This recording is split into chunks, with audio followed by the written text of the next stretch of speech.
Yazlo. It's that code we live by. Straight from Sinai. Still applies.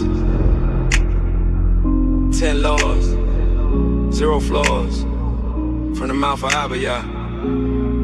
Let's go. We don't bow to no idols, we don't play no games. Keep his name holy, don't take it in vain. Sabbath set apart, we rest, we pray. On the moms and pops, yeah, we walk Yah's way. No killing, no stealing, no lies out your mouth. No creeping, no lusting, that's what we bout. It's that law, 0 flaw, etched in our heart. Yeah, we live by the code, we'll never depart. I brought you out, the house of chains. Broke Edith's grip, Yah is my name. Had no gods beside me, I'm your only one. Don't carve no statue, don't bow to none. Don't take me lightly, I ain't no joke. I punish sin, you don't want this smoke. Keep my commands, to show me love. I'll show you mercy, be gentle as a dove. Honor your parents, speak truth, be real. Respect life, don't murder, don't steal. Don't take your neighbor's spouse, be wise. No guilt, no shame, no alibis. Don't covet what another man owns. His house, his wife, stay in your zone. Y'all gave us commands so we won't live out in the desert. Sinai, we made that vow. Bow to no idols, we don't play no games. Keep his name holy, don't take it in vain. Sabbath set apart, we rest, we pray. On the moms and pops, yeah, we walk Yah's way. No killing, no stealing, no lies out your mouth. No creeping, no lusting, that's what we bout. It's that law, 0 flaw, etched in our heart. Yeah, we live by the code, we'll never depart. 10 laws in my heart help keep me whole. Ain't about religion, but controlling my soul. Freedom through obedience, holiness rise. Set apart living, kingdom in our eyes.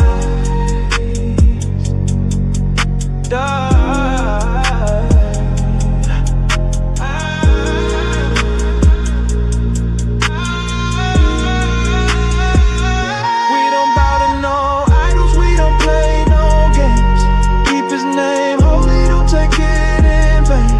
Sabbath set apart, we rest, we pray. On the moms and pops, yeah, we walk Yah's way. No killing, no stealing, no lies out your mouth. No creeping, no lusting, that's what we bout. It's that law, 0 flaw, etched in our heart. Yeah, we live by the code, we'll never depart. This ain't just laws, it's identity. This ain't just rules, it's our way of life. From the tablets to our hearts, Yah's law will never depart. We walk it out faithfully. We don't bow to no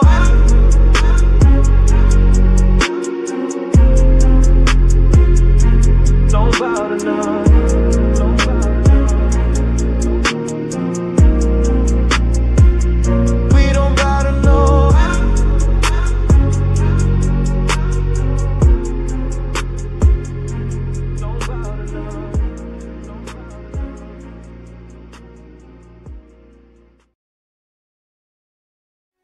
Yahweh, Hafapalau, the Lord's Prayer.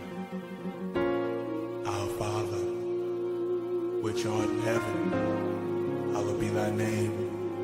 Thy kingdom come, thy will be done, on earth as it is in heaven.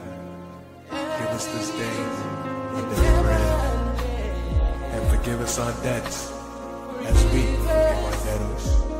And lead us not into temptation, but deliver us from evil. For thine is the kingdom, the power, and the glory forever. Amen.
Ya Baraka, Ya Baraka, Yahweh, Yahweh, Waya Shamaka, Waya Shamaka, Yahweh, Yahweh, Yahweh, Yahweh, Panyawa Al Yak, Panyawa Al Yak, Waya Khanka, Waya Khanka, Yahweh, Yahweh, Yasha Yahweh, Yasha Yahweh, Panyawa Al Yak, Panyawa Al Yak, Waya Sham, Waya Sham, Laka Shalom, Laka Shalom, Yahweh Bahasham, Yahweh Bahasham, Yahweh Shah, Yahweh Shah, Barak Rapah, Barak Rapah, Yahweh, Yahweh, Yahweh Bahasham, Yahweh Bahasham, Yahweh Shah, Yahweh Shah, Barak Rapah, Barak Rapah, Yasha Allah, Yasha Allah.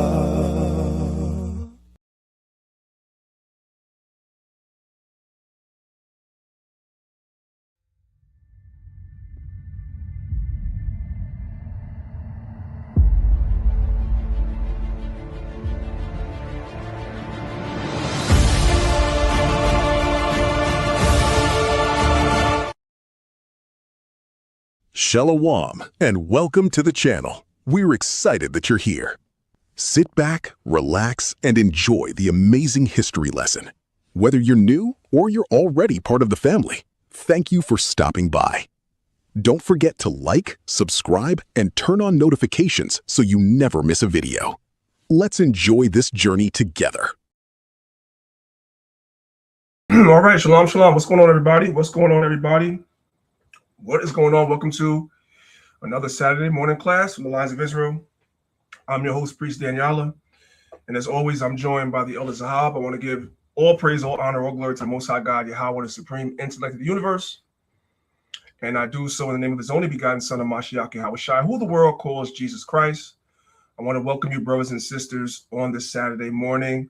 As always, we would be remiss if we did not say that we appreciate all you brothers and sisters that make it here every Saturday morning and support us weekly and give us a lot of positive feedback. And as always, I say, I pray that the lessons that I teach and also the other brothers teach in my place when I don't teach on Saturdays or during the week, we pray that the lessons are edifying to everybody that's listening to our classes. All right. Today is the 4th of July. So there's a lot going on in the world. So I want to have a conversation about it. It's kind of funny because this was not going to be today's class, but then as social media does, I came across a post on social media that just kind of got me upset.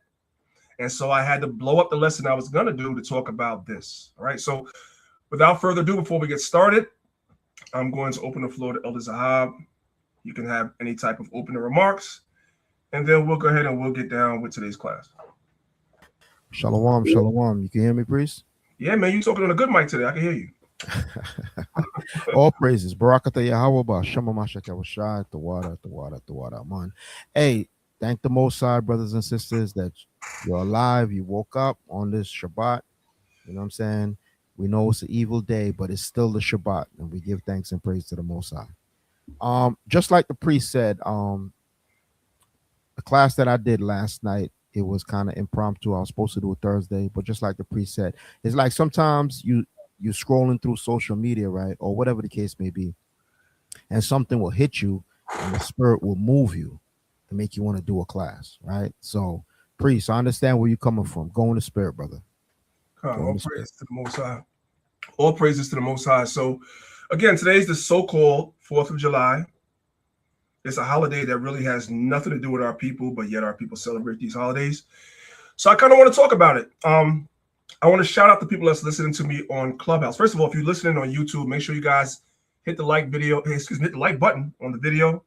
Drop a comment in the comment section.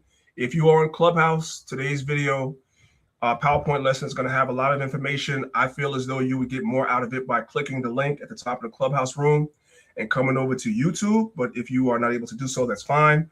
I feel as though that there are some things about 4th of July that might be new to some of y'all.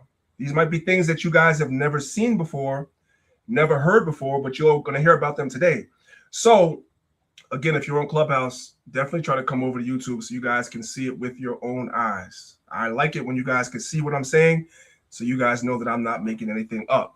With that being said, without further ado, we're going to go ahead and we're going to get started with today's class. So let me just remove myself and El Zahab. Well, first, let's remove the banner, because the way the PowerPoint was set up, the banner will block some things that I want you guys to see. And I'm going to remove myself and El Zahab from the screen. And now we're going to go ahead and share our screen, and we're going to get started. All right, all praise to the Most High. So today's lesson was anchored around a speech that was given by Frederick Douglass in the mid-1800s. And the name of the speech was called, "What to the Slave is the 4th of July?" So that's where I started. As I mentioned to you guys, I saw something on social media that bothered my spirit. We're going to get to it in a little bit. And so it reminded me of this speech that Frederick Douglass gave. Because Frederick Douglass, at the time that he lived, was still in the midst of when Esau, the so-called white man, was openly racist. During his lifetime, our people were in slavery, chattel slavery, so forth and so on. And so he had a better perspective of what our people were going through and how the 4th of July has nothing to do with us. But as we become further removed from chattel slavery, and we're given all these distractions, a lot of our people simply lose their way. And so I thought it was important to talk about this.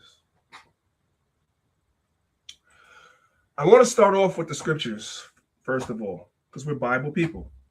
Let's go over to the book of Jeremiah, chapter 17. The point I want is in verse number 4, because that is a verse that we always read.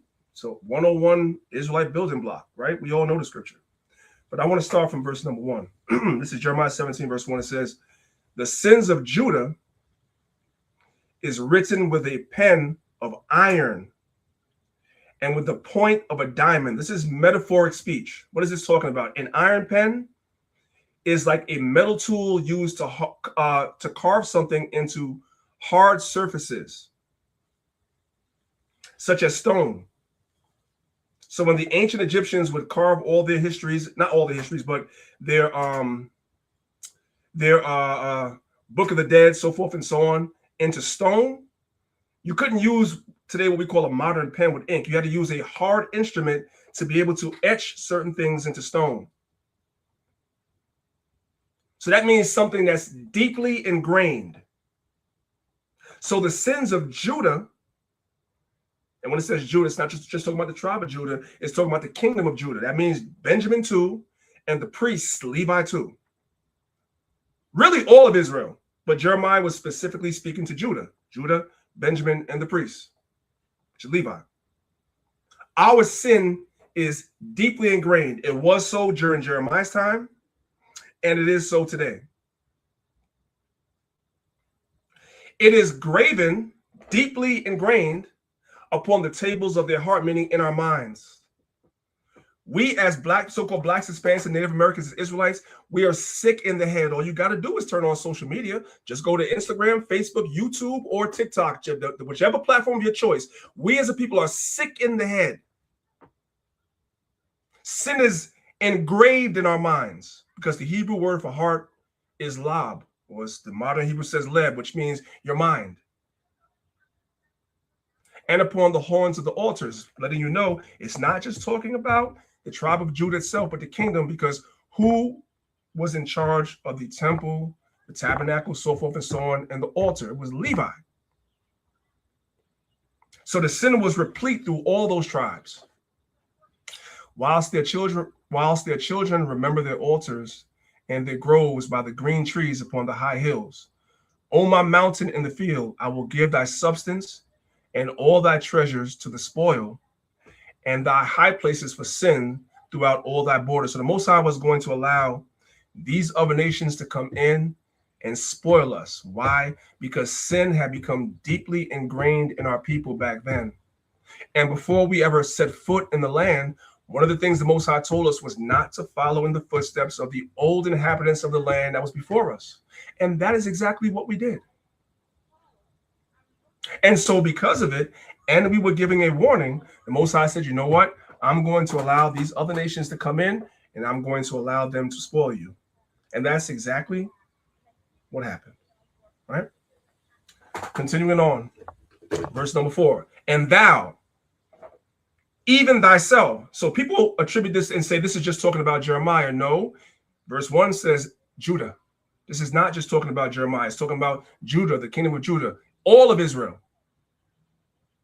And thou, even thyself, shalt discontinue from thine heritage, which I gave thee. And I will cause thee to serve thine enemies in the land which thou knowest not. That goes back to the time when the Israelites were taken out of their land and brought into captivity in Assyria.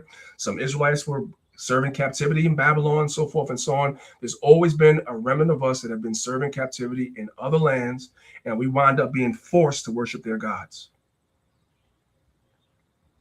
And thou, even thyself, shalt discontinue from thine heritage that I gave thee. And I will cause thee to serve thine enemies in the land which thou knowest not. For ye have kindled a fire in mine anger, which shall burn forever. Now, this word forever, the idea in the Bible of forever is not for all ages. Forever means an age. There was a certain amount of time that these prophecies, these curses were pronounced upon our people. But the prophets always spoke about a time of restoration.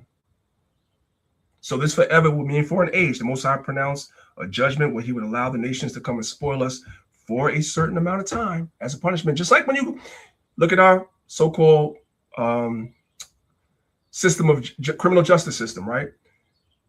For the most part, when you commit certain crimes in the criminal justice system, you go and you serve your time. They say you do your time. Whether that's 5 years, 10 years, 15 years, 20 years, whatever it might be, is for an age, right? And then there's a restoration. You are allowed to come out, and hopefully, which we know doesn't happen, but hopefully you have been restored, and you're no longer going to do the things that you did that got you locked up in the first place. You have been rehabilitated. That's the idea. So scripturally speaking, the time where the other nations come against us and spoil us, that's supposed to be a time of rehabilitation, because all throughout the scriptures, even in our captivities, you can use it metaphorically in jail, right? Our people always had prophets that came and tried to rehabilitate our people. And just like with some prisoners, there's always the recidivism, which means that they keep going back to jail. You know what I'm saying? They come out and they do the same thing, go back to jail again. Then they let them out. They come back. They come back to the world. They do the same thing again and go back to jail. That's Israel. That's literally Israel, right? So this idea of forever in verse number 4 is not for all times. It's for a period of time. And hopefully in the period of time we are in captivity, we will acknowledge our offense and repent, which never happened in no captivity. And here we are in modern day Babylon today, America, and it's not happening here either. What does it mean, or what are some examples of losing your heritage? You're no longer nationally sovereign, which means that there's a lot of times throughout the history of Israel, when you read the Bible, where even when we were allowed to have kings, our kings were vassal kings, or what they call client kings, meaning you could keep your king, but your king is not really the king because your king is underneath the king of the nation that has us in captivity, right? So your king is only a king in name. He's a puppet. As long as he stays in line, you got somebody that you can call your king, but that's not really a king, because a king is really sovereign. Like, nobody can tell him anything. So an example of us losing our sovereignty was when the Babylonians came in, right? And they set up puppets. One of the first puppets they set up was Zedekiah, right? And then you see other puppets throughout the history of Israel as well. Now, Zedekiah was set up as a puppet, but he was not a puppet. Zedekiah was the spook that sat by the door, but that's another conversation. That's why he wound up having his eyes taken out. Another example of losing your heritage is losing your language. As you come and progress throughout the scriptures, the ancient Hebrew turned into Aramaic, and the Aramaic turns into Israelites that were speaking Greek and Latin, all these other languages, and couldn't speak no Hebrew, whether it was ancient Hebrew or Aramaic. You fast forward to today, there's conversations and arguments about the way we talk, we pronounce the Hebrew today. Is it the Lashon Kodash? Do we use the vowel point system that was popularized by the Masoretes, which were white people, the Nikudot? Do we use Matrices Lectiones? Right? What do we use? It's confusion, arguments. Tribal distinctions. People hate the 12 tribes chart, but have nothing to replace it. So if we get rid of it, we don't know what tribe nobody's from. Just like the so-called white man that calls himself a Jew doesn't know what tribe nobody's from, so everybody's a Jew. But in ancient times, everybody wasn't a Jew because Jew is Judah. So at best, Judah, Benjamin, and Levi will be Jews, not the rest of the tribes. They'd be Israelites. But when you lose your heritage, you lose that. Now you don't know who's from what tribe. You get rid of the 12 tribes chart, you cook. Now you don't know what tribe you're from. That's where we find ourselves. And political independence kind of ties in with national sovereignty. Is the same thing. You cannot be independent if you're a vassal kingdom to another kingdom that's over you. All of that comes from our people going into idolatry and sinning and being wicked and doing the things the Most High told us not to do before we went into the land. It all ties back to the same thing. This is how we ended up worshiping other gods. But when we became vassals to other kingdoms, or some of us in some captivities were actually carried away into these kingdoms to serve captivity, Jeremiah 17:4 shows us the pattern throughout the scriptures. It's a pattern throughout the whole Bible. God gave Israel an inheritance. Israel breaks the covenant through idolatry and injustice. God removes them from the land. And after repentance, God promises restoration. It's a cycle over and over again. The blessings and the curses of Deuteronomy 28 are cyclical. That's why the Bible says it will be a sign upon your people. It doesn't matter what captivity, because a lot of those blessings and curses encompass almost every captivity we ever been in. You can see the progression in Leviticus 26:33 through 45. There's a scattering of Israel for breaking God's laws, but there's also a promise to God to remember his covenant at a period of time. That's why I told you all that forever is a age. It's not literally forever. You see the same thing in Deuteronomy 28 verses 63 through 68. You see the curses that were written that will come upon you if you didn't keep the commandments. So looking at Jeremiah chapter 17, where the Most High is saying that the sins of Judah are written with an iron pen, they're deeply engraved. And in verse number 4, the Most High says he has an anger which shall burn forever. All you got to do is turn the pages to Jeremiah chapter 30, and there's a promise of restoration. That's how you know that forever is not literally forever. Does everybody understand? Ezekiel 36 verses 24 through 28 also speaks about restoration after dispersion. So the Bible follows the same pattern over and over again, and it makes sense. So that gives us hope. That's part of what the gospel is all about. There is a restoration of Israel. We believe that we are the Israelites.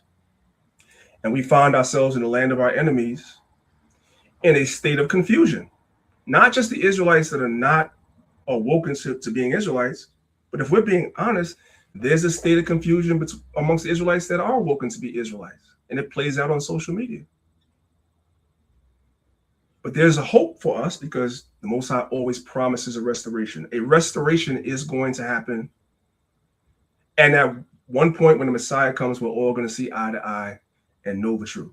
We're going to know where we were right, and we're going to know where we were in error. Right? Okay.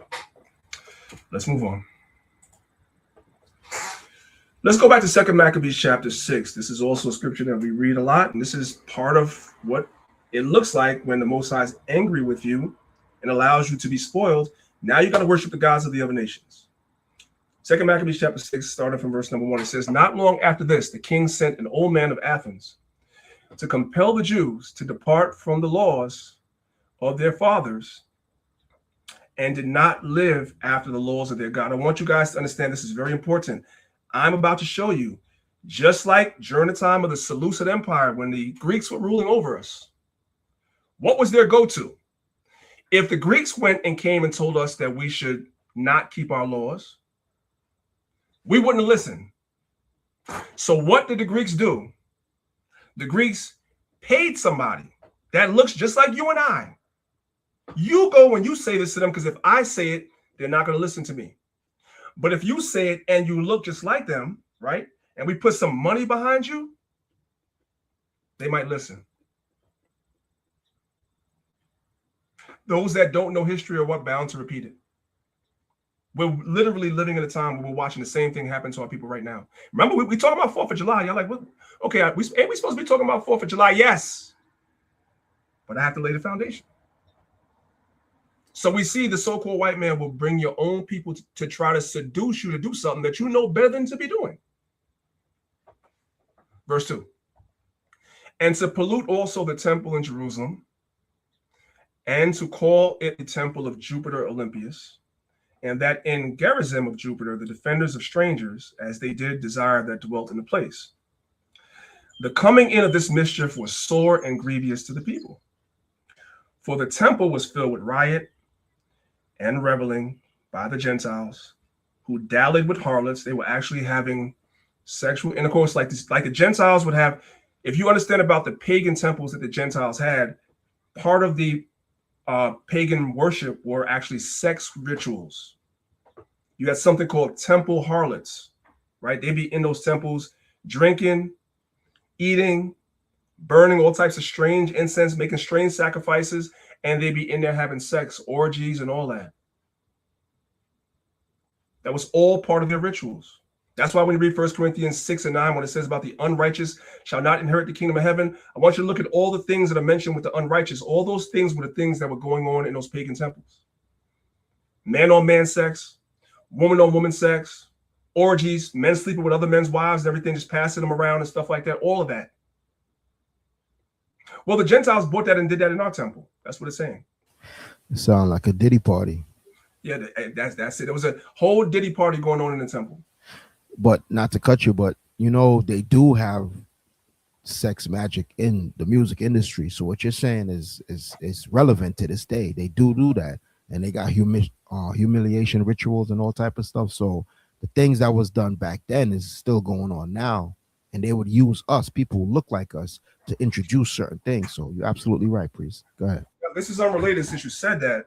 There's this viral, I don't know if he's a TikTok or whatever. He's one of these viral streamers, whatever, called iShowSpeed. Maybe y'all have heard of him, maybe you haven't, right? Yeah, he was in Jamaica the other day. Yeah.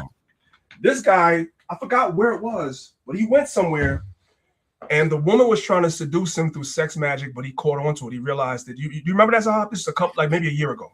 Con, yeah. But that's another thing too, man. A lot of these social media influencers, they've been compromised too. Anyway, you know what I'm saying? So yeah, I remember that. Go ahead, Priest. Yeah, so that's a real thing. Well, like Zahab said, that spirit still lives today, but that was in the ancient times. The Gentiles, the other nations, would do that in their temples. But since we were wicked as hell, and the Most High allowed them to come and spoil us, they decided that needs to be done in our temple, and that's what they were doing. 2 Maccabees 6 verse 4 says, "And for the temple was filled with riot and reveling by the Gentiles who dallied with harlots and had to do with women within a circuit of the holy places. And besides that, brought in things that were not lawful. They were making unlawful sacrifices in all the temple like they were doing in their temple. Verse 6, neither was it lawful for a man to keep Sabbath days or ancient feasts or profess themselves to be a Jew. Now, we always read this to explain to people that this whole idea of Gentiles in the New Testament are Israelites that were forced, just like in times like this, to not call themselves Jews. And if you did, you would be killed. Verse number 7. And in the days of the king's birth, meaning the king's birthday, every month they were brought by bitter constraint to eat of the sacrifices. We didn't want to eat that stuff. We knew it was unlawful, but it was like, eat it or die. And when the fast of Bacchus was kept, it should say feast. I don't know why it says fast. So we're going to go ahead and we're going to build it while we fly. Right? Okay. Oops. All right. So it says when the feast of Bacchus was kept, the Jews were compelled to go in procession to Bacchus carrying ivy. Moreover, there went out a decree to neighbor cities of the heathen by the suggestion of Ptolemy against the Jews, that they should observe the same fashions and be partakers of the sacrifices. And whoso would not conform themselves to the manner of the Gentiles should be put to death. So if you didn't want to, if you called yourself a Jew, you died. If you didn't want to eat of the unlawful meats and sacrifices, you died. And this was being sent out in all these cities. This is maybe 150 years before the Apostle Paul comes on the scene. So you have generations of Jews that lived under this. So by the time you come to Paul, of course they don't know they're Jews, because this has been forced on them for generations. Verse 9. And whoso would not conform themselves to the manner of the Gentiles should be put to death. Then might a man have seen the present misery. Okay. Real quick. Should I do it? Let me see what time it is. I got a little time. You know what? I'm not going to do it. I'm going to stick with it. I'm not going to deviate because I have a lot to get through. Let's go to the next slide. So now I want to take y'all from that time that we read in the Apocrypha to well after Christ was crucified, hundreds of years later. There's a period in history called the Bar Kokhba Revolt. Some of y'all know about it, some of y'all don't. The Greeks are no longer in power. No more Antiochus, no more Ptolemy, none of that stuff. Now the Romans are in power. The Romans are doing the same thing the Greeks were doing. This is why Paul had to write what he wrote. Listen to what's happening. This is 132 to 135 AD. This is 100 years after Christ. This is 100 years after Christ was crucified, give or take a couple of years. It says the Roman Empire Hadrianic persecutions, right? The closest historical mirror to the Seleucid persecution, we just read that, where guess what? You are not allowed to call yourself a Jew. Well, guess what? Hundreds of years later, that's still in effect. But now the Romans are in power. The closest mirror to the Seleucid persecutions happened under Roman Emperor Hadrian, following the Bar Kokhba revolt. Hadrian decided the only way to prevent Jewish rebellions was to completely erase Judaism. That's the same thing you just read about what the Greeks were doing. What was banned? Hadrian outlawed the Sabbath, reading or teaching the Torah, and circumcision under penalty of death. Is that not the same thing we talk about every time that we have the Feast of Dedication that Antiochus did? He did the same thing. This is hundreds of years later with a whole different world power ruling doing the same thing. The forced foreign rituals. Hadrian leveled Jerusalem and rebuilt a pagan temple. A pagan Roman colony called Aelia Capitolonia. He erected a massive temple to Jupiter directly on top of the Temple Mount. So where our temple was supposed to be, they replaced it with a pagan temple to Jupiter. The dietary insult to humiliate the population and strictly enforce the Romanization of the city. So the Greeks were trying to Hellenize us. That's why we couldn't call ourselves Jews. Now the Romans are trying to Romanize us. Hadrian had a massive sculpture of a wild boar, which is swine, which is unlawful, mounted over the main city gate. And prominent rabbis, including famous Rabbi Akiva, were brutally tortured and executed for secretly keeping the Sabbath and teaching the Lord, just like 1 Maccabees chapter 1. The women that were still circumcising their children and keeping the law were killed. That happened hundreds of years later with the Romans as well. Now we understand our Apostle Paul. This is Ephesians chapter 2, verse 11. It says, wherefore remember that ye being in times past Gentiles in the flesh. What is this talking about? During the time of the Greeks, it was unlawful to circumcise your children or to call yourself a Jew. Fast forward hundreds of years later, after Christ was crucified and the Romans are still in power, it was still illegal. But you had some of our people, and it was legal for generations, but you had some of our people that were waking up and coming back. And they were learning about circumcision for the first time. But unfortunately, they were past the age as a Jew where you're supposed to be circumcised on the 8th day. These are grown adults. That's what Paul is talking about. These are not Gentiles of the other nations. These are Israelites that were around these different areas that were being trained from generations and forced under penalty of death for generations not to circumcise their children. Wherefore remember that ye being in times past Gentiles in the flesh, who are called uncircumcision by that which is called circumcision in the flesh made by hands, because the Jews that were in Jerusalem that were still keeping the commandments, they looked at these other people that were not circumcised and looked at them as Gentiles. These guys people were speaking Greek. They couldn't even speak Hebrew. They couldn't speak Aramaic. That's the idea. Verse 12, that at that time ye were without Christ, being aliens from the commonwealth of Israel and strangers from the covenants of promise, having no hope and without God in the world. Because up until the time that Paul went and taught them about Christ, they didn't know nothing about that. Some of them were literally full-fledged pagans up until that time.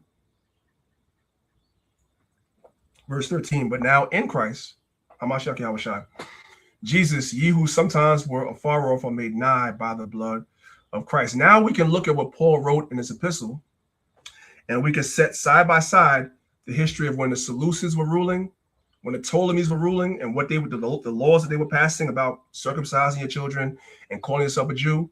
And then we could fast forward it to when the Romans were ruling, they were doing the same thing. And now what Paul is saying makes more sense. This was never about bringing in other nations. It was never that.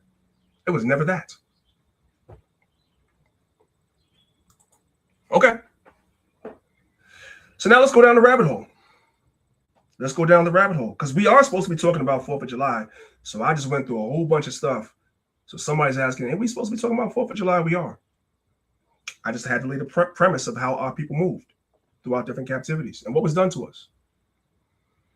So now let's go down the rabbit hole, shall we? I want to say something to you, brothers and sisters.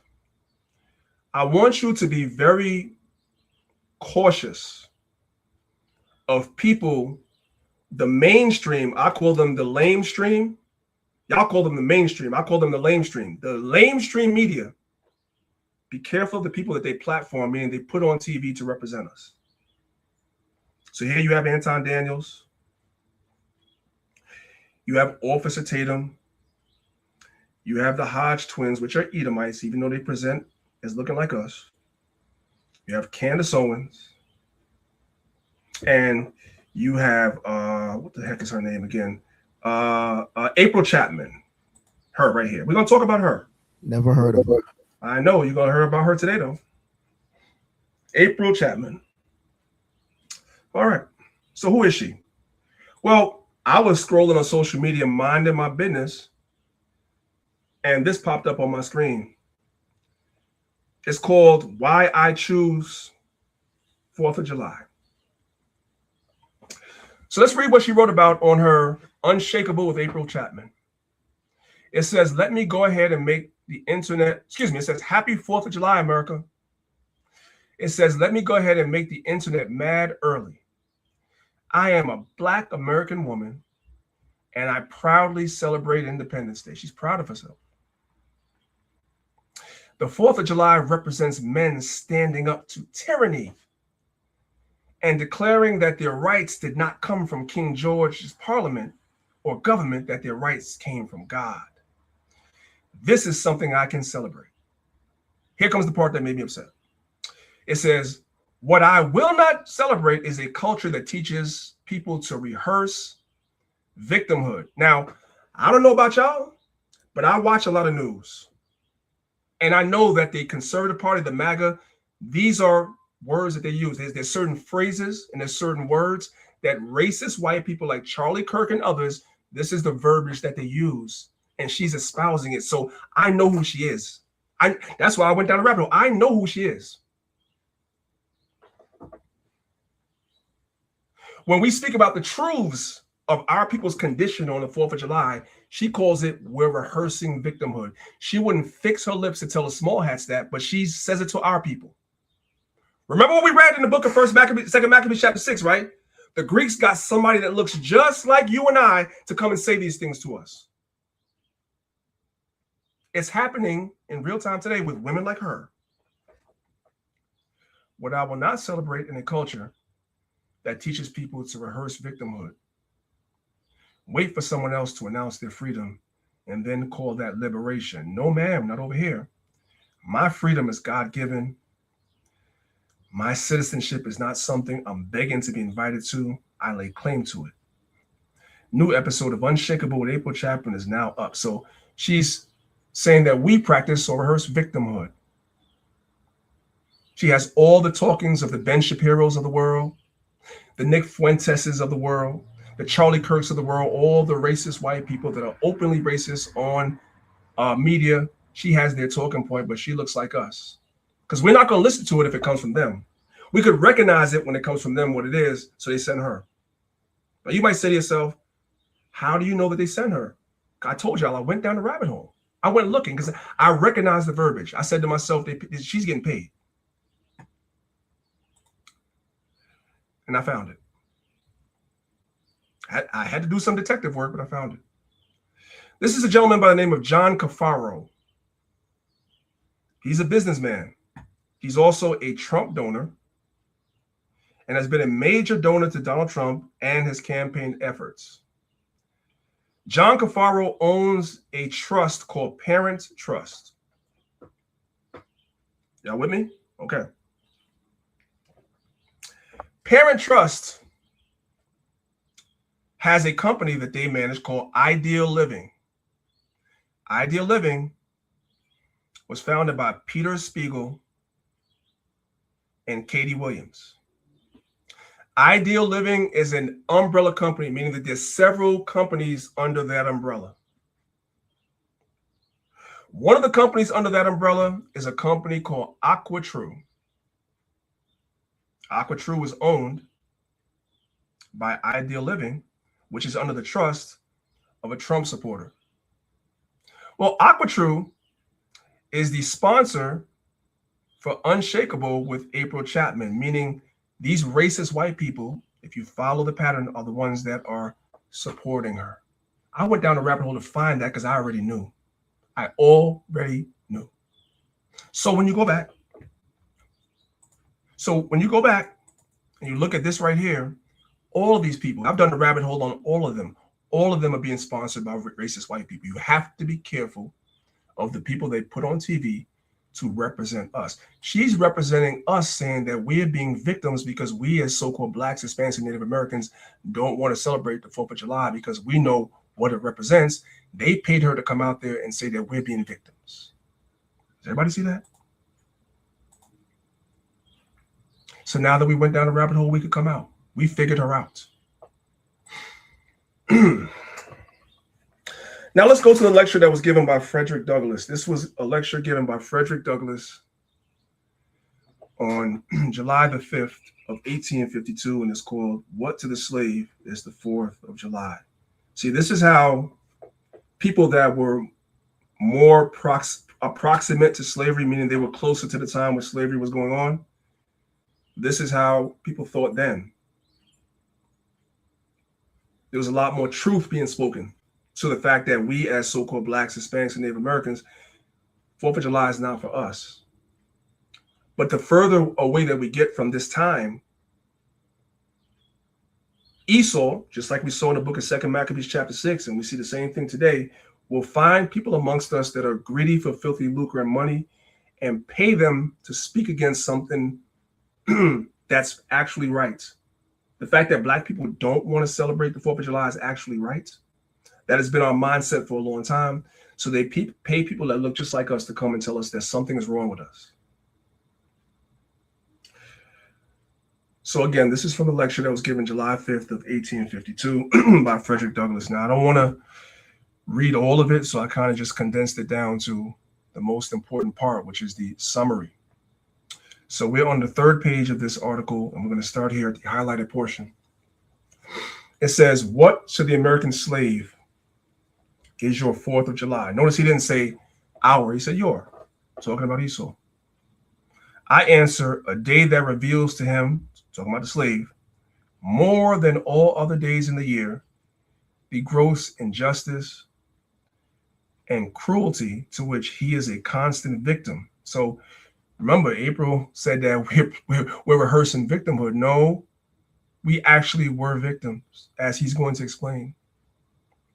To him, your celebration, let's go to the next slide, is a sham. Your boasted liberty and unholy license, your national greatness and swelling vanity, your sounds of rejoicing are empty and heartless. Your denunciations of tyrants, brass-fronted impudence, and shouts of liberty and equality, hollow mockery.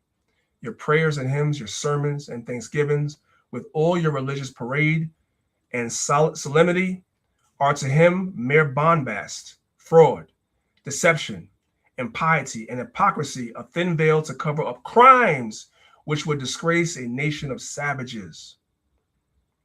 There is not a nation on earth guilty of practices more shocking and bloody than the people of these United States at this very hour. Meaning Frederick Douglass was saying these things are happening. Our blood is being shed at this very moment. This is not rehearsing victimhood. This is history.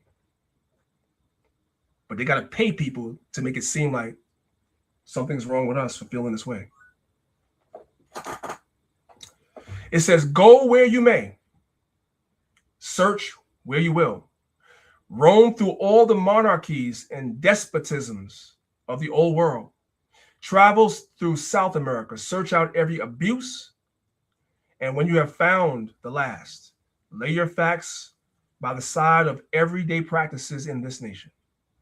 And you will say with me that for the revolting barbarity and shameless hypocrisy, America reigns without rival. America is the most wicked and brutal kingdom to have ever existed against our people.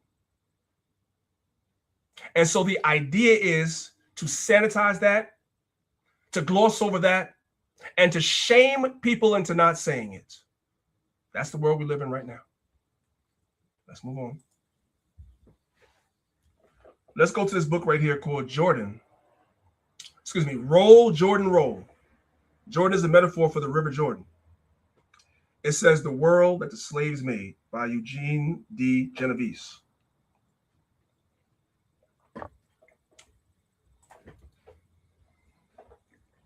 We're going to go to page 575 and get some insight into life on the plantation on the 4th of July. This is not rehearsing victimhood. This is history.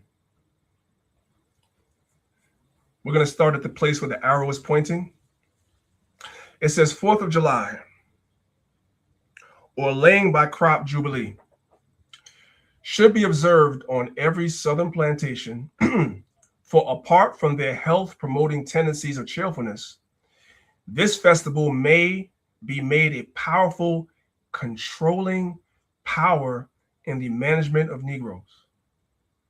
By having it understood that the dinner is a mere gratuity to be given or withheld according to the merit or demerit. Translation, on the 4th of July, once a year, the slaves were looking forward to the dinner. It was a day where they didn't have to work. They were allowed to rest.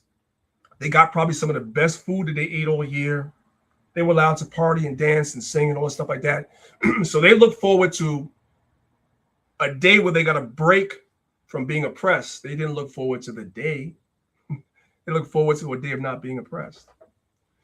And what this is saying is that, and by the way, let's start from the beginning. I should go a little bit above.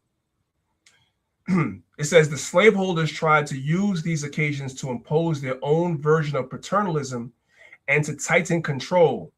So this is from a guy by the name of John Steinbeck Wilson, and he wrote this in 1860. 4th of July, or laying by crop jubilee, should be observed on every southern plantation, for apart from their health-promoting tendencies of cheerfulness, this festival may be made a powerful controlling power in the management of Negroes, by having it understood that the dinner is a mere gratuity to be given or withheld according to merit or demerit. Just like when you guys go to a restaurant, right? Depending on what type of service you get, you decide how much you're going to tip, or if you're going to tip at all. If you get very terrible service, you say I'm not tipping you, right? So what they're saying is that if the slaves did not stay in line, this dinner that you look forward to the whole year, this break you look forward to the whole year, you're not going to get it. So it's a controlling tool that keeps you in line. So Black people were not looking forward to the 4th of July because they wanted to celebrate America's independence. They were looking forward to the 4th of July so they could get a break and get some good food. With the prospect of the big dinner ahead, they will be greatly animated and encouraged in their labors. And the fear of losing it will often be more effective in keeping such childish and sensual creatures straight than the terrors of the rod itself. So you could hold this dinner over the head and it was more effective than the whip.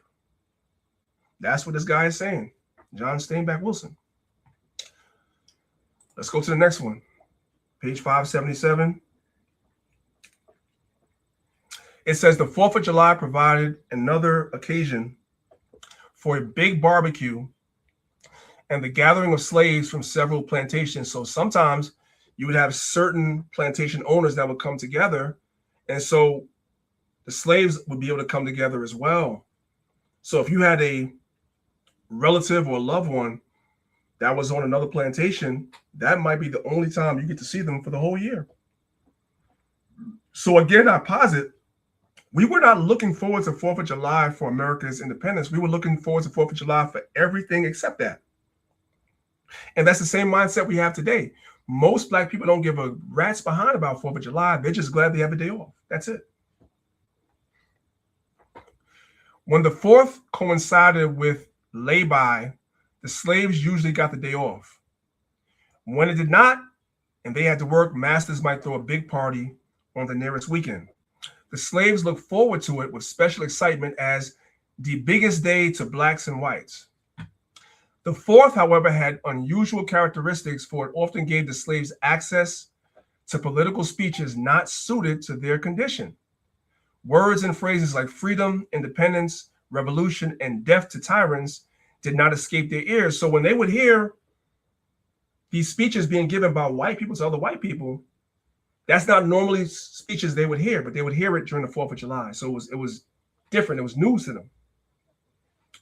It says these holidays, especially the extended Christmas holiday, lent themselves to different interpretations. The harshest judgment came from Frederick Douglass. He began by describing the almost total cessation of work and the gathering of families and friends, including those who had been hired away all year. Some slaves, he noted, hunted game or worked their gardens, but most simply frolicked. The masters, he thought, encouraged drunkenness and uninhibited displays.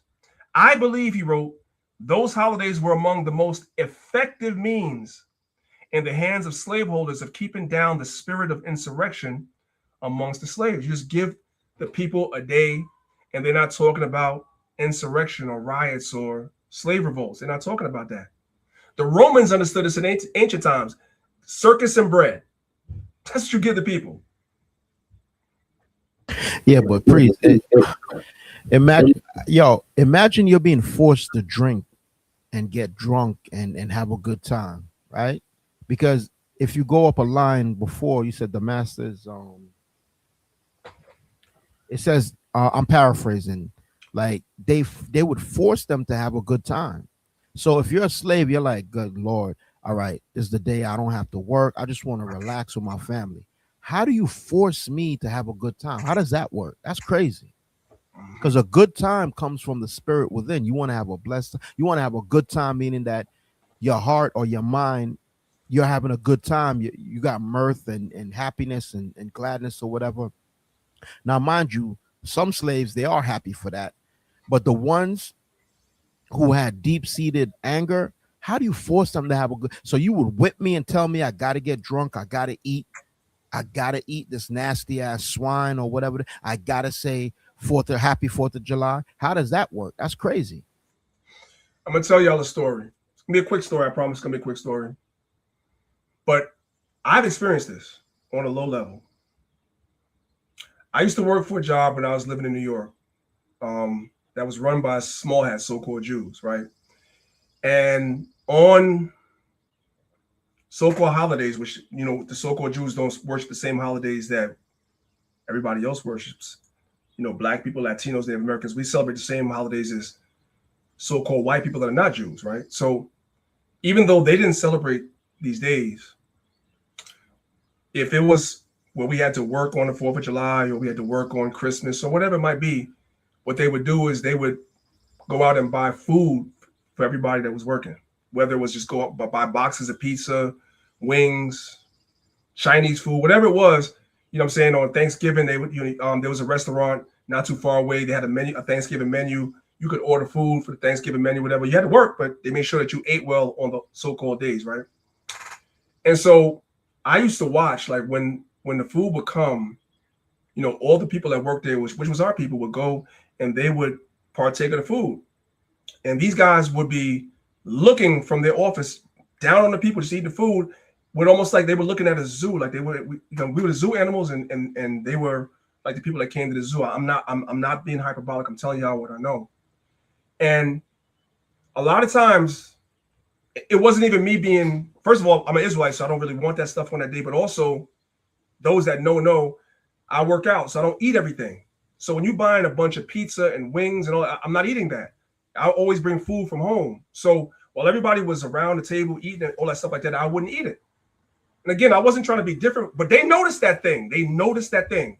Exactly. And I'll never forget these damn devils. This damn devil from freaking, I don't know if he's from Lithuania or Croatia. He's a so-called Jew, but he called me in the office, and this dude has that damn. I said, Daniel, I would tell you something. I don't know. You are different than everybody is. I would have figured it out. I'm like, what are you talking about? He said, I don't know, but you are the difference. I will figure it out. This is that. I'm looking at this guy. I'm like, wow. They study us and they watch us. So to Elder Zahab's point, yes, they felt as though, yeah, dude, we don't see you over there like happy that we gave you some daggone burgers and pizza. Like, you're not like them. You're different. White people notice that stuff. You understand what I'm telling you? They notice that stuff. So to his point, yes, they tried to encourage you. Let's go back to what he was talking about.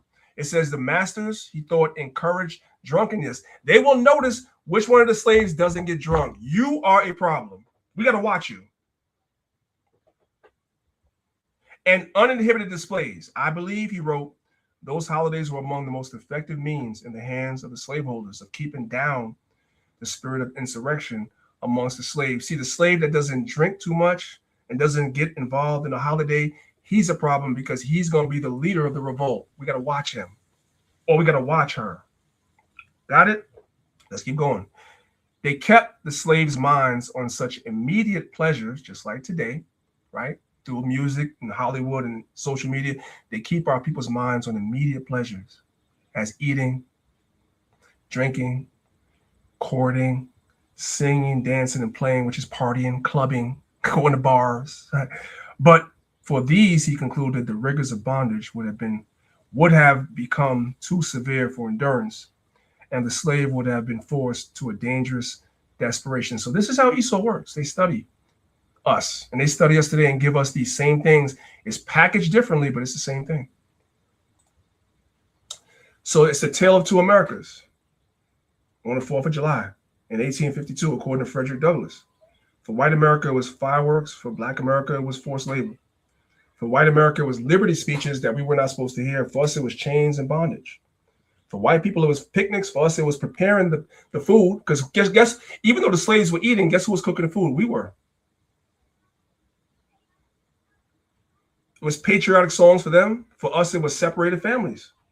So a couple of plantation owners got together. You're seeing distant family that you haven't seen in a whole year. For them, it was a declaration of independence. For us, it was no legal rights or citizenship. The Tale of Two Americas on the 4th of July, right? Okay, let's move on. The caption of the video says, the Black community's relationship with the 4th of July is complicated. It's not supposed to be complicated, but they make it complicated because they try to force it on us. Let's go ahead and turn the volume all the way up and let's listen to the video. So many Black people in America have always had an interesting view on 4th of July. I don't necessarily look at it as my holiday. There was no independence for African Americans. I don't necessarily celebrate the 4th of July. We were never free and or equal. Independence Day commemorates the passage of the Declaration of Independence on July 4th, 1776. It announced the freedom of the 13 North American colonies from Great Britain, but the newly independent nation still held Black people in captivity. At one point, you're declaring your freedom, and at another point, you're enslaving people. My people were going through a very traumatic time, and that the fight for freedom, liberty, and justice for Black people would continue. And I look at the fact that we were 3/5 of the Constitution of the United States. We were not considered whole. On July 5th, 1852, abolitionist Frederick Douglass gave a speech at an event commemorating the signing of the Declaration of Independence. In part, he states, "This 4th of July is yours, not mine. You may rejoice, I must mourn." All right, let's move on. So now, let's go to Psalms chapter 58. Start from verse number 1. It says, "Do ye indeed speak righteousness, O congregation? Do ye judge uprightly, O ye sons of men? Yea, in heart, which is mind, ye work wickedness.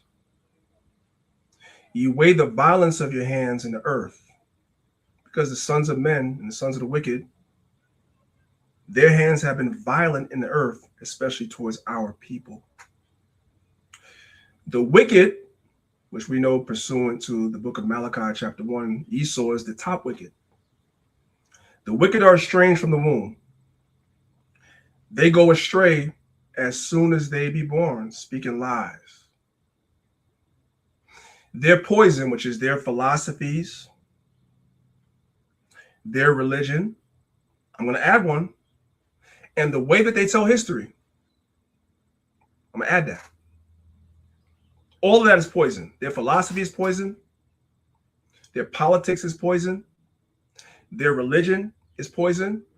And the way that they tell history is poison. It's like the poison of a serpent. They are like the deaf adder that stoppeth there. So an adder, for those that don't know, is a snake. So they're like deaf snakes. They can't hear nothing. What is a deaf snake? It's like something that's stubborn, because this is anthropomorphism. It's not talking a little bit about a snake. It's talking about people with serpent-like attributes. The wicked, which is Esau. They're malicious people who refuse to listen to reason. And we're about to watch it.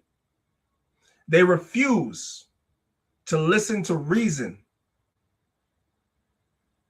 Much like a snake ignores the music of a snake charmer. That's them. You can present and put history at their feet as clear as day, and they don't care. You can lay the sins of their fathers in front of them, and they don't care. They're like the deaf adder. They stop their ears. We don't care what we did. Get over it. This is a fellow by the name of Will Kane. Will Kane used to be on First Take with Stephen A. Smith back in the days, the sports show. But now he's a contributor to Fox News. He talks more about politics than he does about sports nowadays. And so he's reacting to a clip of Joy Reid. Now, I'm going to tell y'all, I am no fan of Joy Reid whatsoever. But a broken clock is right twice a day. And at this point, she's right what she's about to say. And I want you guys to watch how Will Cain, Esau, is like the death adder.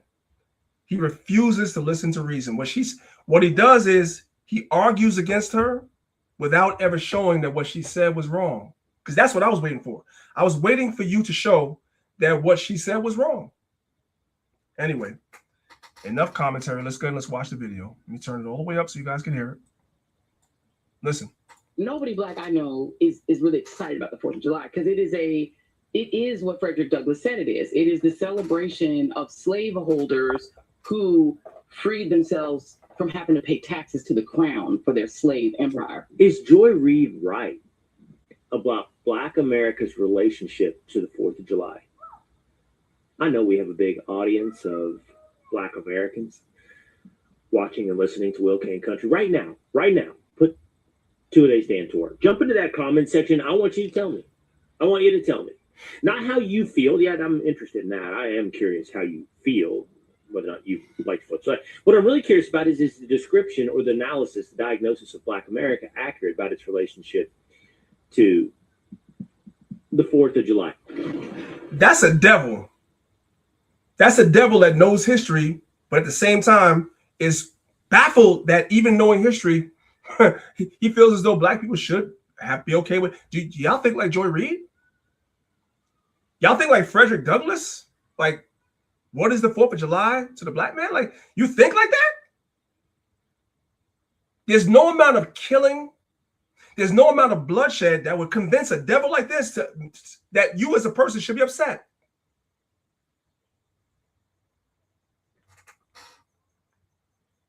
Nobody Black.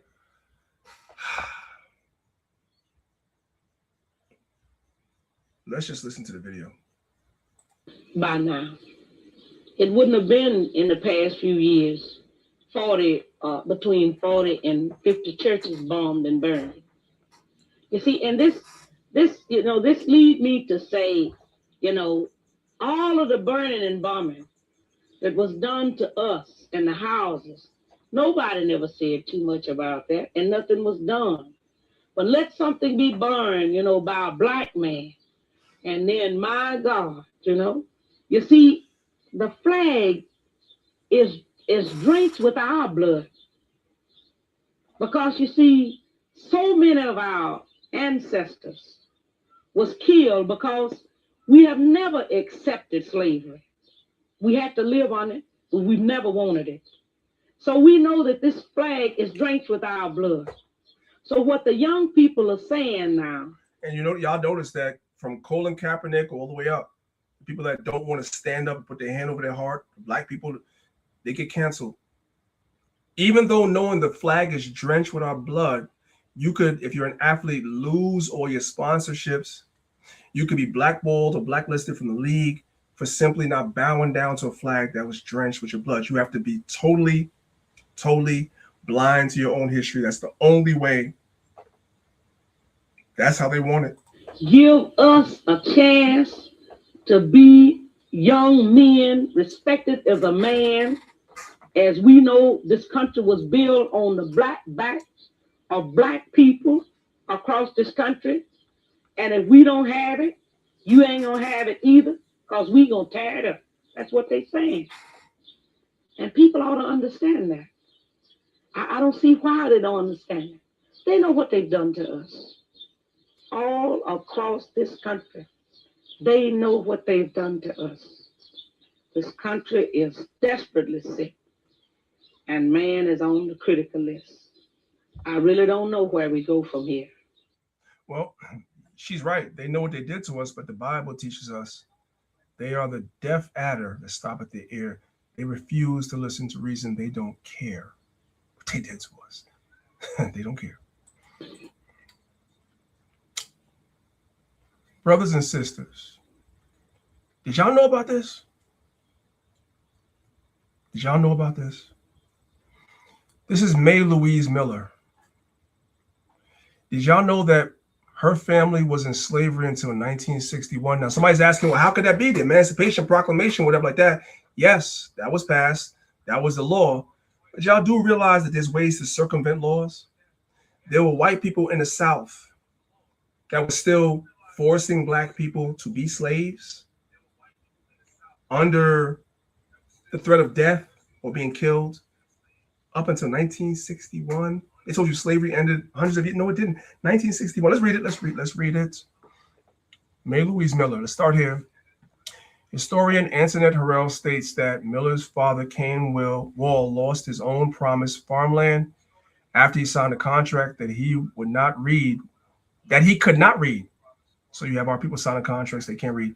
So a local plantation owner, the Wall family was forced to do field work. They were forced to do field work. This is modern times. They were forced to do field work and housework for several white families attending the same church of the Louisiana Mississippi border.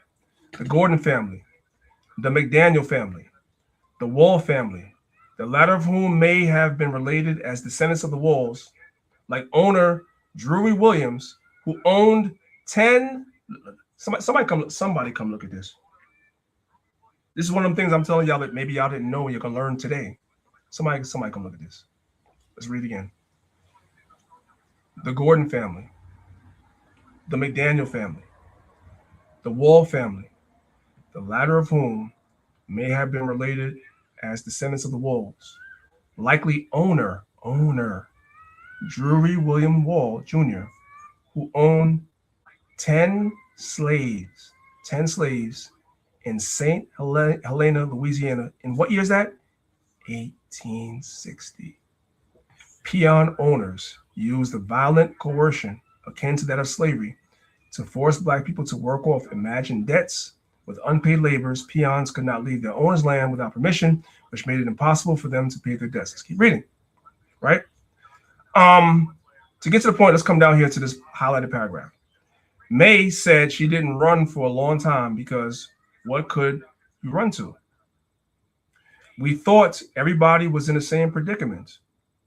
May recounted first running away at 9 years old, but she was returned to the farm by her brothers, where her father told her that if she ran away, they would be killed. Let's find out what time this was. The Wall family obtained their freedom. What does that say right there? Salakia, priest, you probably have to scroll the page up. We can't see where you're reading that.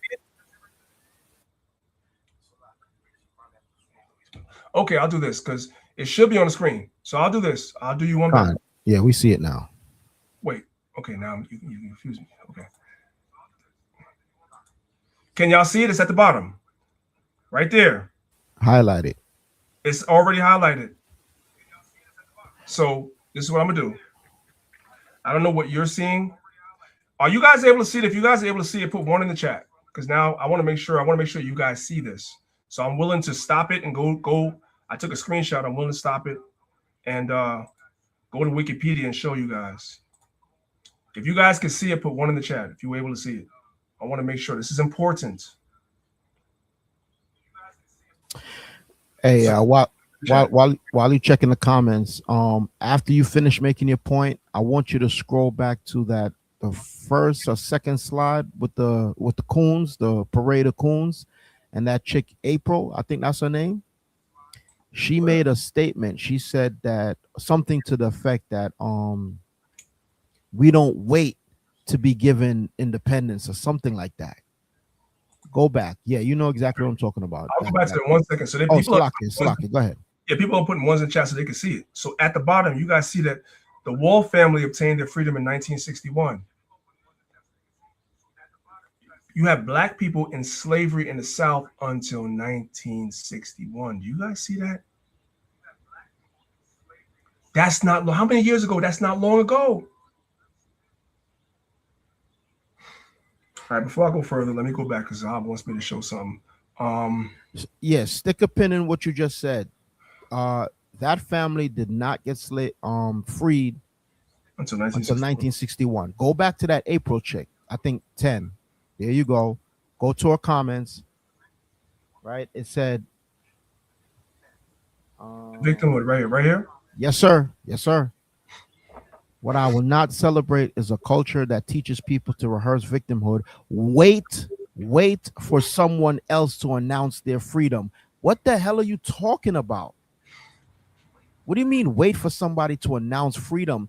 That poor family was enslaved until 1960, bro. What are you talking about? Wait until someone announced their freedom. Are you harking back to what? Juneteenth that happened in Galveston? Yep. In Texas, they purposely did not tell the slaves about the Emancipation Proclamation, right? They purposely withheld that from them. So what are you talking about? She's paid for, as we know now. Bedwench, coon, sellout, Salak. I just want to bring that out, man. You got people enslaved until 1960. You got the nerve to say, oh, we don't want to wait for someone to tell us. How could you? Yo, you don't understand. A lot of our people, it was against the law for them to read. You saw the father of the family, right? He signed the contract and he didn't know how to read. They didn't know what date it was, this, that, the third. And you're going to talk about, now you're spitting on your ancestors. So I need everybody that's watching on YouTube, I need y'all to type this in. I want y'all to go and look her up, Mae Louise Miller on Wikipedia, and come and read this. So some of y'all can see it, some of y'all can't. I want y'all to add this. This is new for me. This is new for 99% of y'all. Y'all didn't know this. You had a family or families in slavery until 1961. No, yes, the federal laws were that slavery was abolished, but Esau has a way to circumvent that, and he did. And they were slaves until 1961. I need for y'all to add this to your notes. All right. There's more. There's more. We got to talk about critical race theory real quick. Most of y'all know what it is, but maybe somebody doesn't. So I'm going to allow Esau to tell you what critical race theory is. And let's have a quick conversation about it. Okay, so here's what you need to know about critical race theory.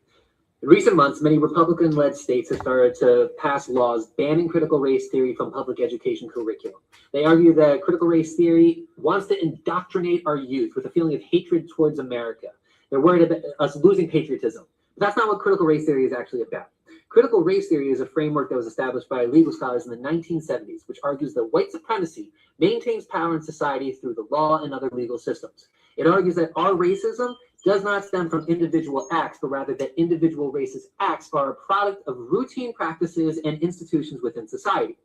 It highlights American history through the eyes of all ethnic and racial demographics, demonstrating our reality of centuries of oppression towards non-white populations. To deny this reality is to delegitimize the substantial economic, legal, and psychological impact that centuries worth of oppression has had on many Americans, and it's inherently wrong. Translation, they want to get rid of looking at American history through everybody's eyes, through the Native Americans' eyes, through the enslaved foundational Black Americans' eyes, and anybody else that's here. You want to get rid of that. You want it to be a sanitized white version. This is a God-fearing, God-loving country. That's all they want to hear. They don't want to hear the truth. So they said we got to get rid of it. That's what critical race theory actually was. And that's what Trump ran on, and that's what he won. Now, we have this, we're going to deal with she saw first, right? We're going to deal with Esau next. We're going to deal with she saw first. So she saw is upset that her children have to learn the true history of what her people did. And she's saying that she is not a racist because the audio is kind of low. So I'm going to kind of give y'all a preview of what she said in case you can't hear it. She is saying if she does not want her children to learn the true history of what her people did, that doesn't make her racist, but that does make her racist. That's the point. You want your children to grow up in a world where they don't have to acknowledge what their forefathers did. Let's watch the video. Like I said, she's low, but let's watch the video. Hopefully you guys can hear it. Let me turn it all the way up. She saw is a clown. Listen. So I'm gonna go back.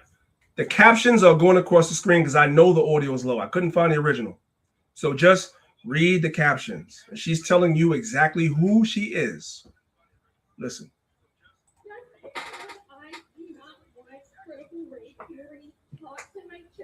In school does not mean that I'm a racist, damn it.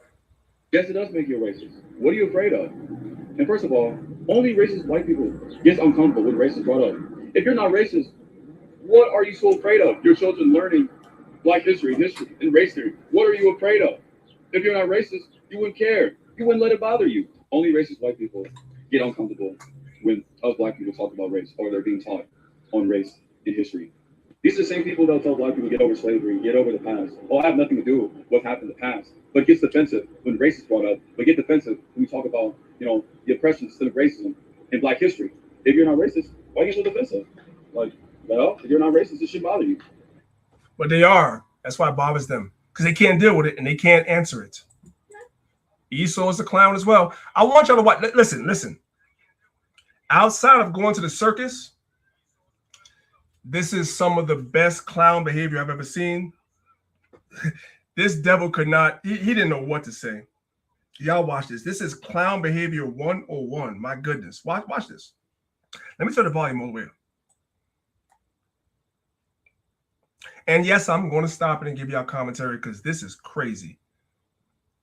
Arizona's Governor Jan Brewer just approved a bill banning ethnic studies classes in public schools.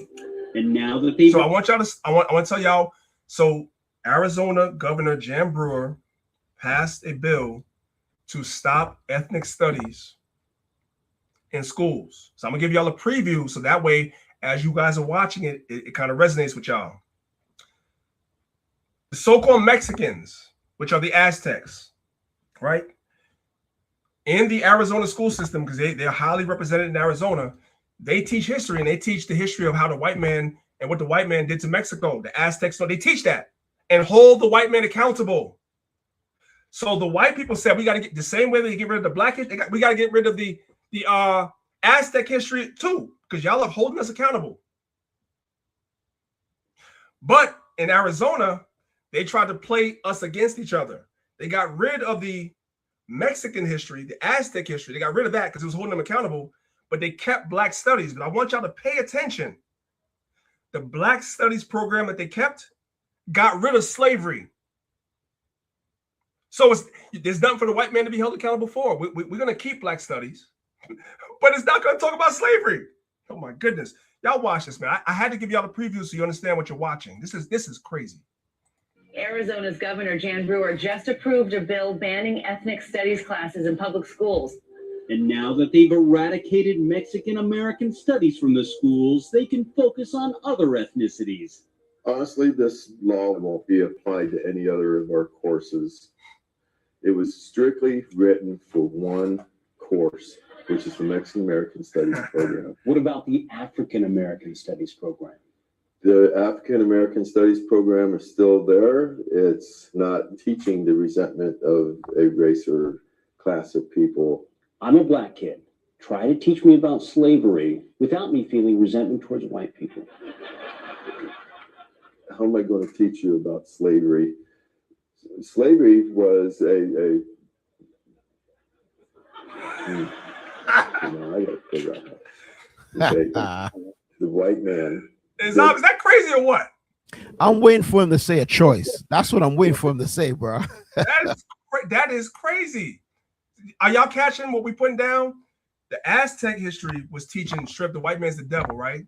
They kept the Black stuff, but then they asked him, okay, so since the Black history was kept, how do you teach about slavery? And he couldn't answer because guess what? They took it out. What do you mean? This is crazy. One more time. My bad. I'm gonna let it play. I promise. Let's go. Of our courses, it was strictly written for one course, which is the Mexican American Studies program. What about the African American Studies program? The African American Studies program is still there. It's not teaching the resentment of a race or class of people. I'm a Black kid. Try to teach me about slavery without me feeling resentment towards white people. How am I going to teach you about slavery? Slavery was I gotta figure out that.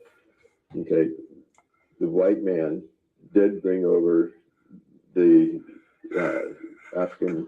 The more he taught me about Black history, the more I realized Arizona has figured out the right way to teach it.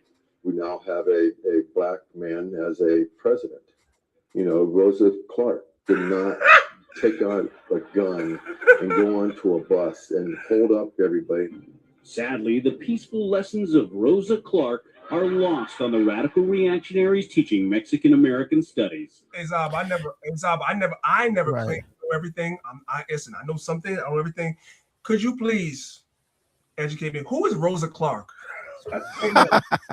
He said Rosa Clark. Hey, but seriously, priest, that's just as egregious as disrespecting Ten Tribe. Because you're taking away Ishakar's pain. You're taking away Mexico, the so-called Mexican Americans and their tragedy that they went through. You see what I'm saying? And then you're slapping us in the face by saying, well, we're going to keep Black histories, but we're not talking about slavery. How could you not talk about it? Because the scriptures tell us that anywhere we go, we're going to see the curses that the Lord put on us as a sign. Deuteronomy 28, right? As a sign. All the curses from 15 on down. It's a sign for us. So how are you going to take away slavery, bro? That don't make no sense. All right, brothers and sisters. So your homework, for those of y'all that are watching the class, I'm going to give you some homework. I want you guys to come back next week and tell me who Rosa Clark is. I don't know, and I ain't about to study this. Y'all come tell me who that is. We're going to move on. Arizona. Rosa Clark. All right. Yeah. Now we're going to enter into a portion of the class called What They Did Not Teach You in History Class. What they did not teach you in history class. But you learn here, in Lines of Israel. Did you know that there were 56 men that signed the Declaration of Independence? Of the 56 men that signed it, did you not know that 41 of them were slave holders? And this was signed on July 4th of July. There's an argument about why Black people don't want to celebrate. Okay, because 41 of the 56 men that signed the Declaration of Independence were slave owners. Let that sink in. While these men declared that all men are created equal in the Declaration, 41 of them had slaves. How does that work? Let's move on. Did y'all know there's a missing paragraph in the Declaration of Independence? Did y'all know that? You didn't know that? Well, now you do. Listen, let's turn the volume all the way up. There was an extra paragraph in the Declaration of Independence that they had to take out before it was agreed upon. What was that paragraph about? We were brought up thinking that slavery was always just here in Georgia. That just ain't so. In fact, until just before the Revolutionary War, slavery was against the law because churchgoers like these fought a fierce, bloody battle to prevent slaves from coming to Georgia. The horrified local farmers who attended this church unanimously petitioned the king to stop the importation of enslaved people. They wrote, "It is shocking to human nature that any race of mankind and their posterity should be sentenced to perpetual slavery." Thomas Jefferson, although a friend of the Habershams, threatened their human trafficking business. Here, at the Habersham Savannah Mansion, Jefferson wrote a draft of the Declaration of Independence, including a long passage that denounced the slave trade. Slavery is a war against human nature itself, violating its most sacred rights of life and liberty by captivating and carrying Africans into slavery and miserable death. It was the only passage of the Declaration removed by the Continental Congress on the demand of the Georgia delegation, headed by Joseph Habersham. So you guys learned about a guy by the name of Joseph Habersham. Slavery was so popular for him. He was like, no, we're not getting rid of you. You got to take that out. We don't care that we're talking about all men are created equal. We don't care about none of that. We don't care about none of that. We're hypocrites. We don't care. Take that out. You know what I'm saying? All men, meaning all of us white men. These niggas are going to be slaves. Period. It's very profitable. Go ahead, Zon. And let it not lose the context of this, bro. The narrator for that short clip you played talk about Thomas Jefferson. Let's not forget he had a slave woman, right? Sally Hemings. Of course he did. And he had slave children. So what are we talking about, bro? He was a damn hypocrite. Hell yeah, man. And she could not say yay or no. You know, like women today could be like, nah, I don't want to marry you. She was a slave woman. So imagine he just imposed his will, probably raped her, right? And had children, and then got the nerve to talk about, well, you know, I don't think slavery's right. Yo, the hypocrisy is crazy, bro. Go ahead, please. The white man is the hypocrite king. So also, let's not forget, for our 10 tribe brothers and sisters, what else the Declaration of Independence says. It says all men are created equal. Does it not say that? All men are created equal. Meanwhile, in the very same Declaration of Independence, we have it right here from 1776, people tend to forget. It says right here, what? It says, he has excited domestic insurrections amongst us and has endeavored to bring on the inhabitants of our frontiers. That's talking about the Native Americans. The merciless Indian savages. I thought all men were created equal.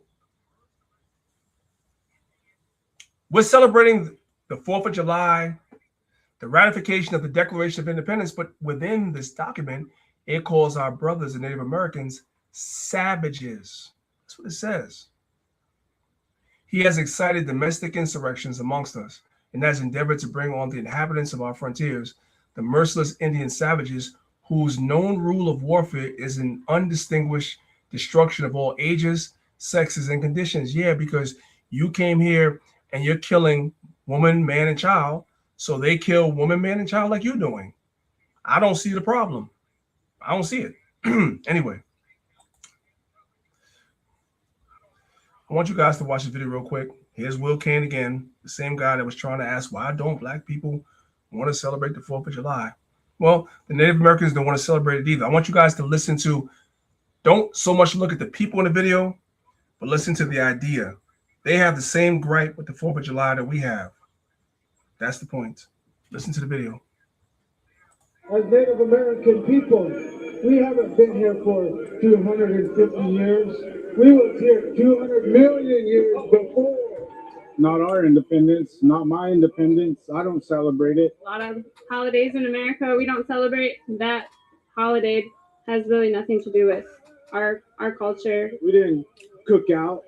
We didn't celebrate what was going on, because back then when I was little, I didn't even know what 4th of July was. I thought it was all about fireworks.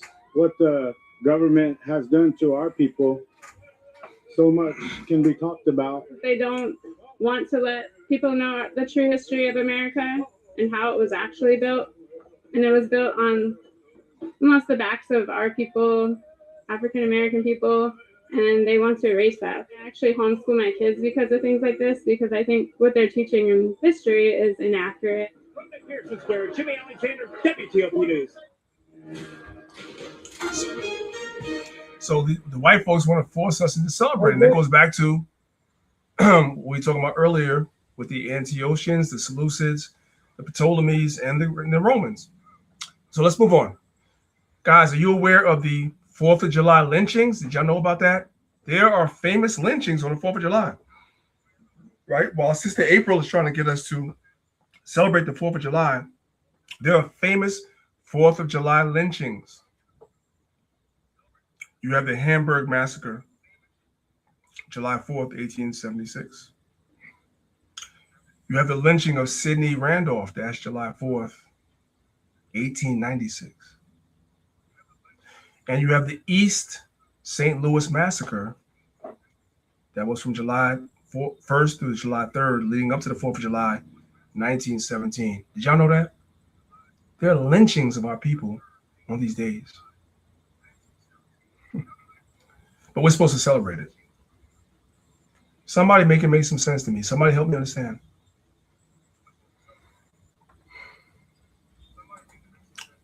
Okay. I need y'all to look at this. Somebody come look at this, please. Help me understand.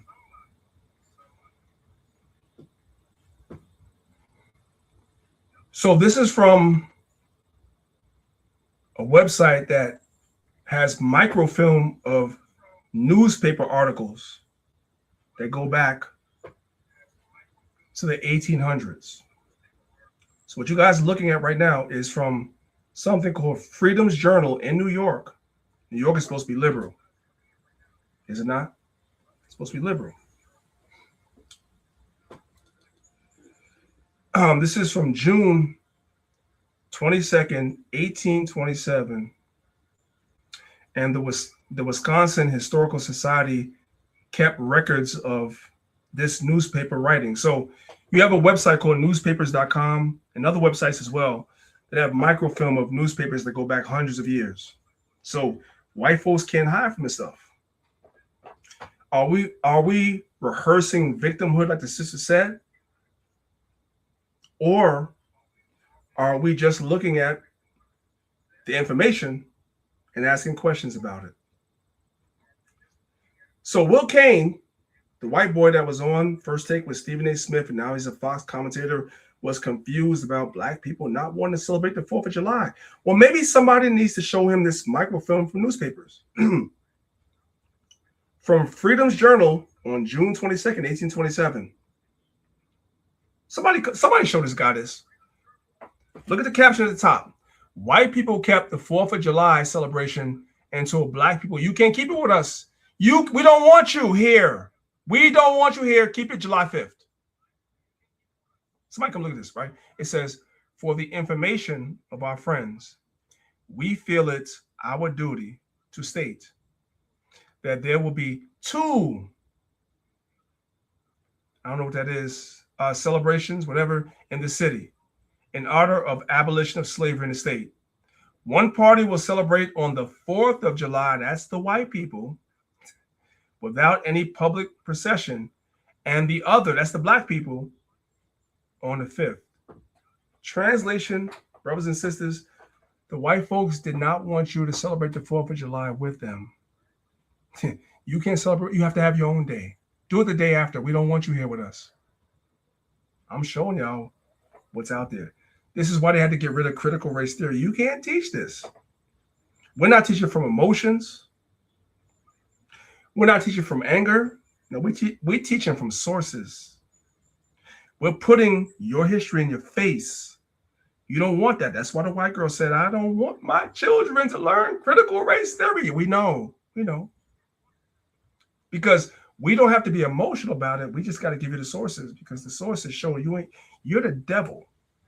That's why you don't want your children to learn it. We understand that. Anyway, somebody's thinking maybe that's just an isolated incident. It is not. Because now we go.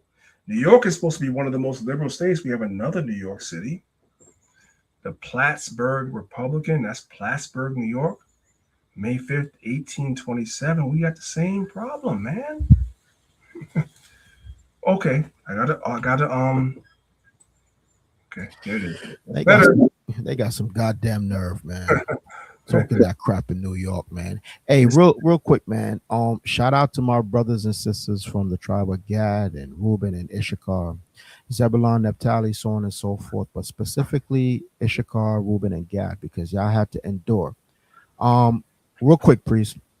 A few years ago, one of the jobs that I had, right, they would send me all over, right? And I was in the Midwest. I was in I want to say Kansas. Kansas. We went to the Hard Rock at hotel, right? And I met Flavor Flav there. If y'all know who Flavor Flav was, right? Is one of the members of Public Enemy. The brother said he's a Native American. The brother said he's Gad, bro. He said he's from the what's it called, priest? Wampanoag? Yeah. I think, yeah, from the Native Americans who are out there on Long Island, New York. Priest he's bringing this up about New England and New York people.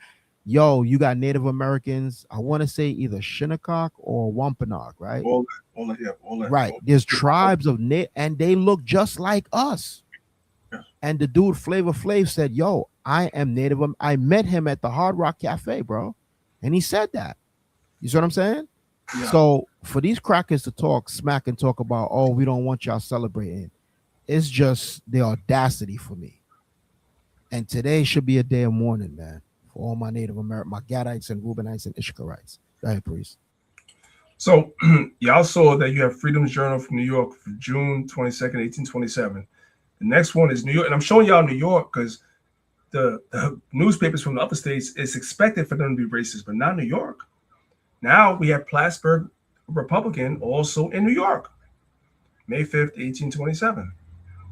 So it's kind of, I'm going to read it for y'all because it's kind of worn out. These are newspapers, obviously they're hundreds of years old. So it is what it is. It says the colored people of Albany, upstate New York, right, have had a meeting to adopt resolutions for the celebration of the abolition of slavery in the state on the 4th of July. Next, in order, however, that they may not interfere, because us doing something on the 4th of July is interfering with white folks.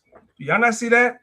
In order, however, that they may not interfere. I know it's kind of rubbed out, but y'all can see it. Interfere with the interest of the, what's that word there? White citizens on that day, because us celebrating the 4th of July with on the same day the white man does and have a procession is interfering with them. Y'all see this? But we have this woman talking about we should, the 4th of July is your victimism. And if we look at the newspapers, we look at history and saying, wait a minute. However, that they may not interfere with the festivities of the white citizens on that day, they resolved to postpone their celebration until the 5th. Y'all see that? Am I the only one that sees this? White people didn't even want you in New York, which is supposed to be liberal. We're not even looking at newspapers in the South. We're looking at newspapers in the North. We're looking at people that are supposed to be open to, integration, everything in New York. The white folks did not want us celebrating the 4th of July with them on the same day. So what is Will Cain talking about? Why do y'all think they want to get rid of critical race theory? They don't want to have to answer for this stuff. What do you mean? Anyway, let's move on, man. Damn, July 4th, 1910. Y'all guys know who the boxer Jack Johnson is? You ever heard of him? I know y'all know who Mike Tyson is. I know y'all know who Floyd Mayweather is and Muhammad Ali is, but before all of them, there was Jack Johnson. Jack Johnson defeated Jeffries in 1910 on July the 4th. Did y'all know that?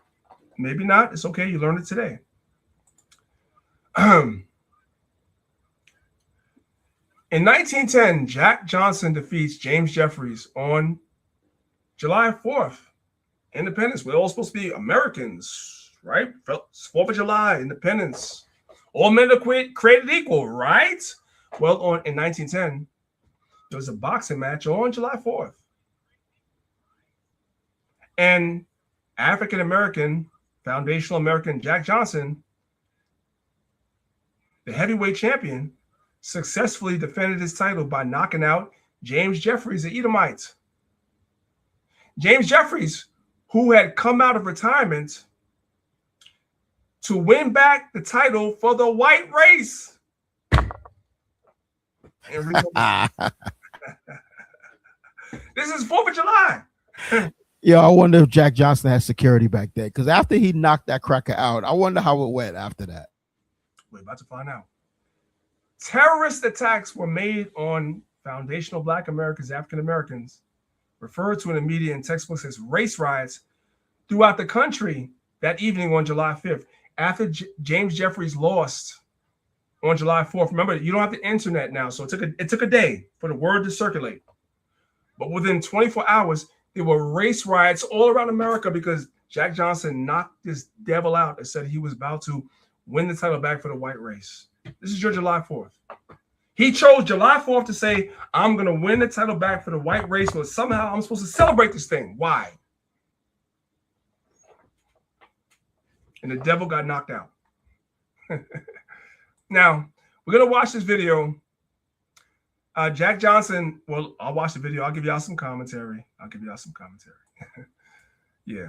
Under a sun so hot it melted the ring, Johnson didn't just win, he put on a clinic. For the first time in his entire professional professional career. The crowd released to its feet the shock of what happened. He smiled at Jeffries while breaking him.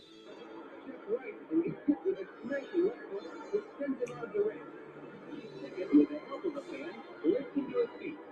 Johnson rushes Jeffries across the ring, where he floors Jeff with a paralyzing right to the head.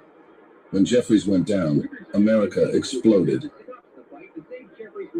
Race riots broke out in over 50 cities.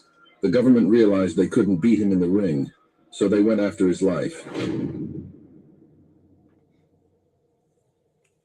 So if y'all can go and look into the history of Jack Johnson, they couldn't beat him in the ring, so they went after him after his life. Now, Jack Johnson made a lot of mistakes. Jack Johnson made what I call, this is my only, you know what I'm saying, my phraseology, somebody else's. Jack Johnson did what Solomon did. Yep. Jack Johnson was into women of the other nations, right? So he realized, because it's not hard as a black man that's in shape, get yourself together, you're a top guy, and the white women realized that their man can't do nothing. The white women loved Jack Johnson. They loved him, right? That was a mistake, and he fed into going after the white women because they loved him, just like all the black athletes of today, the football players, the basketball players. You know what I'm saying? They go with the white women. They don't go with their own women. They go with the white women for the same thing because of proximity, how easy it is. And the white women really don't want their man. They don't. In the presence of the God of the earth, which is the black man, the Israelite man, black, Hispanic, Native American, the God of the earth, the white woman does not want her man. Let's keep it real. And so Jack Johnson took that and he ran with it, and Esau destroyed him later. But in this particular case, this happened on July 4th. You gonna say something, Zahab? Go ahead. Yeah, they created the Mann Act because of that, brother, man. The whole thing that Diddy got charged with, the Mann Act, I think he got charged with it. I could be wrong, but where you're transporting women across state lines. The whole thing was because of him. The Mann Act, look it up, MANN Act, the Mann Act. Yeah, Priest, you're absolutely right. He should have, that's his downfall. He started messing with other nations, particularly Becky. But you know what? He thought that was, in my mind, I think he's saying, you know what? That's a come up. I'm gonna prove them. I could beat them in the ring, and I could beat them in the bedroom too. Take their women. But it was off. Yeah, exactly. But he was off though. Go ahead. And that's in the scriptures, because even the scriptures tell you that even Israel, if you defeat another nation, you take their women. You have to pare her nails and all. That's in the scriptures. That's a thing where you defeat another nation, you can take their women. So he looked at, what I'm saying, he didn't know scripture, but that's what he was doing. He was beating the shit out of Esau and taking their women. And a lot of brothers do that. We don't support that in the Israelite community. Like, we're not about that. But that is a thing. If we're being real, that's a thing. You know what I'm saying? Shout out Jack Johnson, but that happened on July 4th, and by July 5th, there was a riot. Anyway, let's move on. Under a sun. All right. Let's keep going. Why don't we go to Joy Reid? So we got to deal with this devil right now, because we dealt with the men. Let's deal with the woman. Same thing. She's going to go to the same Joy Reid video, and she's upset. Let's watch Megyn Kelly. She's also a race hustler, so the flow is okay, but she's a nutcase, and she kind of makes me laugh. Like, she doesn't upset me. She just kind of. So, what I want y'all to watch what I put at the caption. It's all ad hominems. What an ad hominem is an insult. When the debate is lost, as they say, you resort to insults. So I want y'all to watch all the insults, but what Megyn Kelly doesn't do, she doesn't show where Joy Taylor was wrong. The white audience eats this up. Yeah, she's, Joy Taylor is all these things, which Joy Reid, Salaki, is all these things, which I don't like Joy Reid either, but I'm not, I'm saying, I'm real. When somebody says something right, it's right. So, hey, okay, you don't like her as a person. What did she say that was wrong? That's the problem. Instead, you resort to insulting her as a person because you can't deal with the argument. Those that are intelligent pick that up immediately. Let's go back. I want y'all to see. It's all insults, but she doesn't say what's wrong. Why don't we go to Joy Reid? She's also a race hustler, so the flow is okay, but she's a nutcase, and she kind of makes me laugh. Like, she doesn't upset me. She just kind of makes me laugh. These days, thank God she no longer has that show on MS Now. I realize nobody watches MS Now, but they shouldn't be platforming people like that, Tiffany Cross and Joy Reid. These are nutcases. Like, that's just freaking crazy. Just can't be doing that. Let's not forget that Megyn Kelly is the one that told us that Jesus was white. For those of y'all that watch my Christmas show, So-Called Christmas, this bitch said that Jesus is white, but didn't prove it anyway. And I called her a B word because that's what she is. She's the Esau. So we don't care. We call white. I'll call a white woman a bitch in a minute. If I'm wrong, y'all can tell me to repent later. I don't care. You notice I don't talk about it about the black woman. But yeah, the white woman's a bitch for sure. And she couldn't prove it. Anyway, let's go. And here's the latest example of why she lost her show and was too much even for them. Because in many ways, and with apologies to my dear spicy white friends, because I know that my white brothers and sisters do love a 4th of July. It is Independence Day. Everybody's barbecuing. It's a thing. I can promise you, black folks, we will take that day off. We will barbecue because we all. But black people, that nobody black I know is really excited about the 4th of July because it is what Frederick Douglass said it is. It is the celebration of slaveholders who freed themselves from having to pay taxes to the crown for their slave empire. And that is what it is. Okay, then you need to meet other black people, Joy Reid, because there's not a black person I know who won't be celebrating July 4th as avidly and excitedly as most of their fellow Americans. Because the black people, you know, are Candace Owens, the Hodge twins, Officer Tatum, Anton Daniels, and that ilk. That's the black people that you're talking about. We already know. We already know, devil. Why don't we go? Anyway, let's watch this real quick. Get back in the kitchen. The 4th got nothing to do with you. Go prepare my dinner. Yes, miss.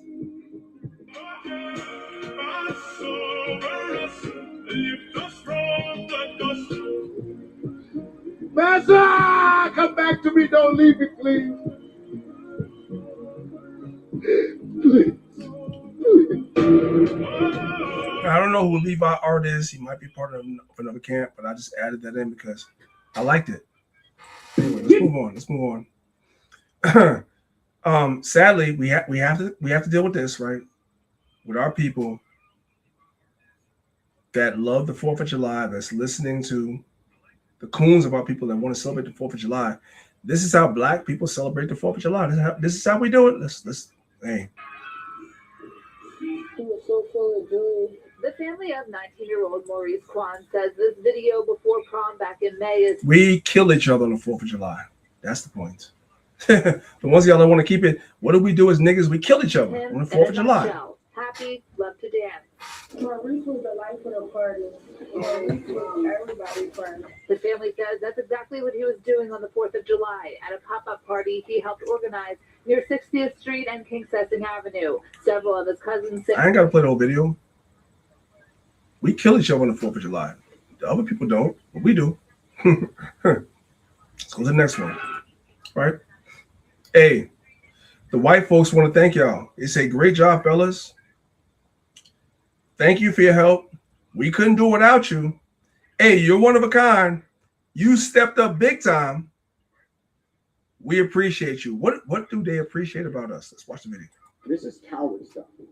This is, I mean, you see the size of this block. I mean, just individuals just shooting randomly into houses, into cars, children out here. I mean, this is coward, wannabe thug stuff. You know, this is stuff that, you know, it's hard to understand why individuals engage in this behavior. But as we do in all of our investigations, we will get to the root cause and we will bring those individuals to justice.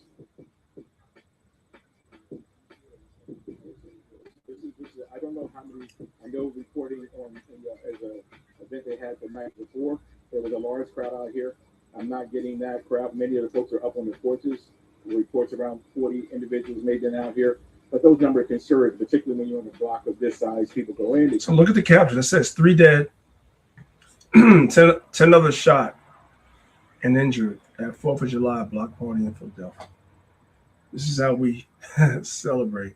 And the white folks are thanking us. We couldn't do a better job than they do, for sure. This is coward stuff. Move on. In the Eastland neighborhood of Fort Worth at Castleman and Comanche, Lisbeth was with her family celebrating the 4th of July. Like before everything started, they were already here. Fort Worth police was already monitoring the area. They say 200 to 300 people took over the block. I'm trying to show you all these people outside. Just before midnight, the booming sound of fireworks was muted by gunfire. As the 4th of July celebrations filled the streets of Fort Worth, Texas in 2024, Latasha Hyman was streaming live on Facebook. But the sounds of joy and laughter were quickly silenced by gunshots and chaos when violence erupted at a block party on Castleman Street. In the aftermath, family members mourned the loss of 39-year-old makeup artist and business owner Latasha Hyman, who was caught in the crossfire and killed. Every holiday of these other nations that we celebrate, one of us winds up dying. Let's play the video. Hyman's cousin, Pastor Felton Jenkins, described her as an angel with a sweet spirit and a smile that could light up any room. But now, he is left to grieve her senseless death and plead for an end to these types of events. But unfortunately, this kind of tragedy is not uncommon in this area. It's never uncommon. You'll never see this in even the other nations. I don't give a damn if it's Esau, Moab, Ammon, even Ham. One of these days that they're in America and they maybe participating and celebrating American holidays, death is not there, but for us, death is there. It's because the Most High is angry with us. We have to acknowledge that. Hell yeah, man. We coming together on a pagan holiday. Yeah. You got family members. Look, he's wearing an ankh, an Egyptian ankh. Come on, man. There's spirits on these so-called holidays. That's why we're supposed to stay away from them. I mean, I feel bad the sister passed away, but more people are going to pass away on these pagan holidays. We're not supposed to take part in them. Salakia, go ahead. Yeah, no, you're right. You're right. It's sad. In the East, we don't like it. So we're gonna go past 2 hours. I'm gonna go into the third hour. I don't know how much longer I'm gonna go, but I want to talk about this because this is important. So this is it's not a 100% updated list of the presidents because Trump is not on here for his second term. But anyway, I want you guys to look at the arrows that are on the screen. So you have this president right here called James Monroe, right? James Monroe is 1, 2, 3, 4, 5. He's the 5th president of the United States. He's very important. They don't talk to you much about him. So I'm going to talk to you about him. He's the 5th president of the United States of America.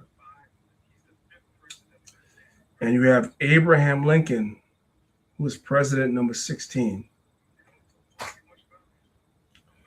What doesn't happen is that people don't teach y'all the relation between the two. But I'm going to teach you it today.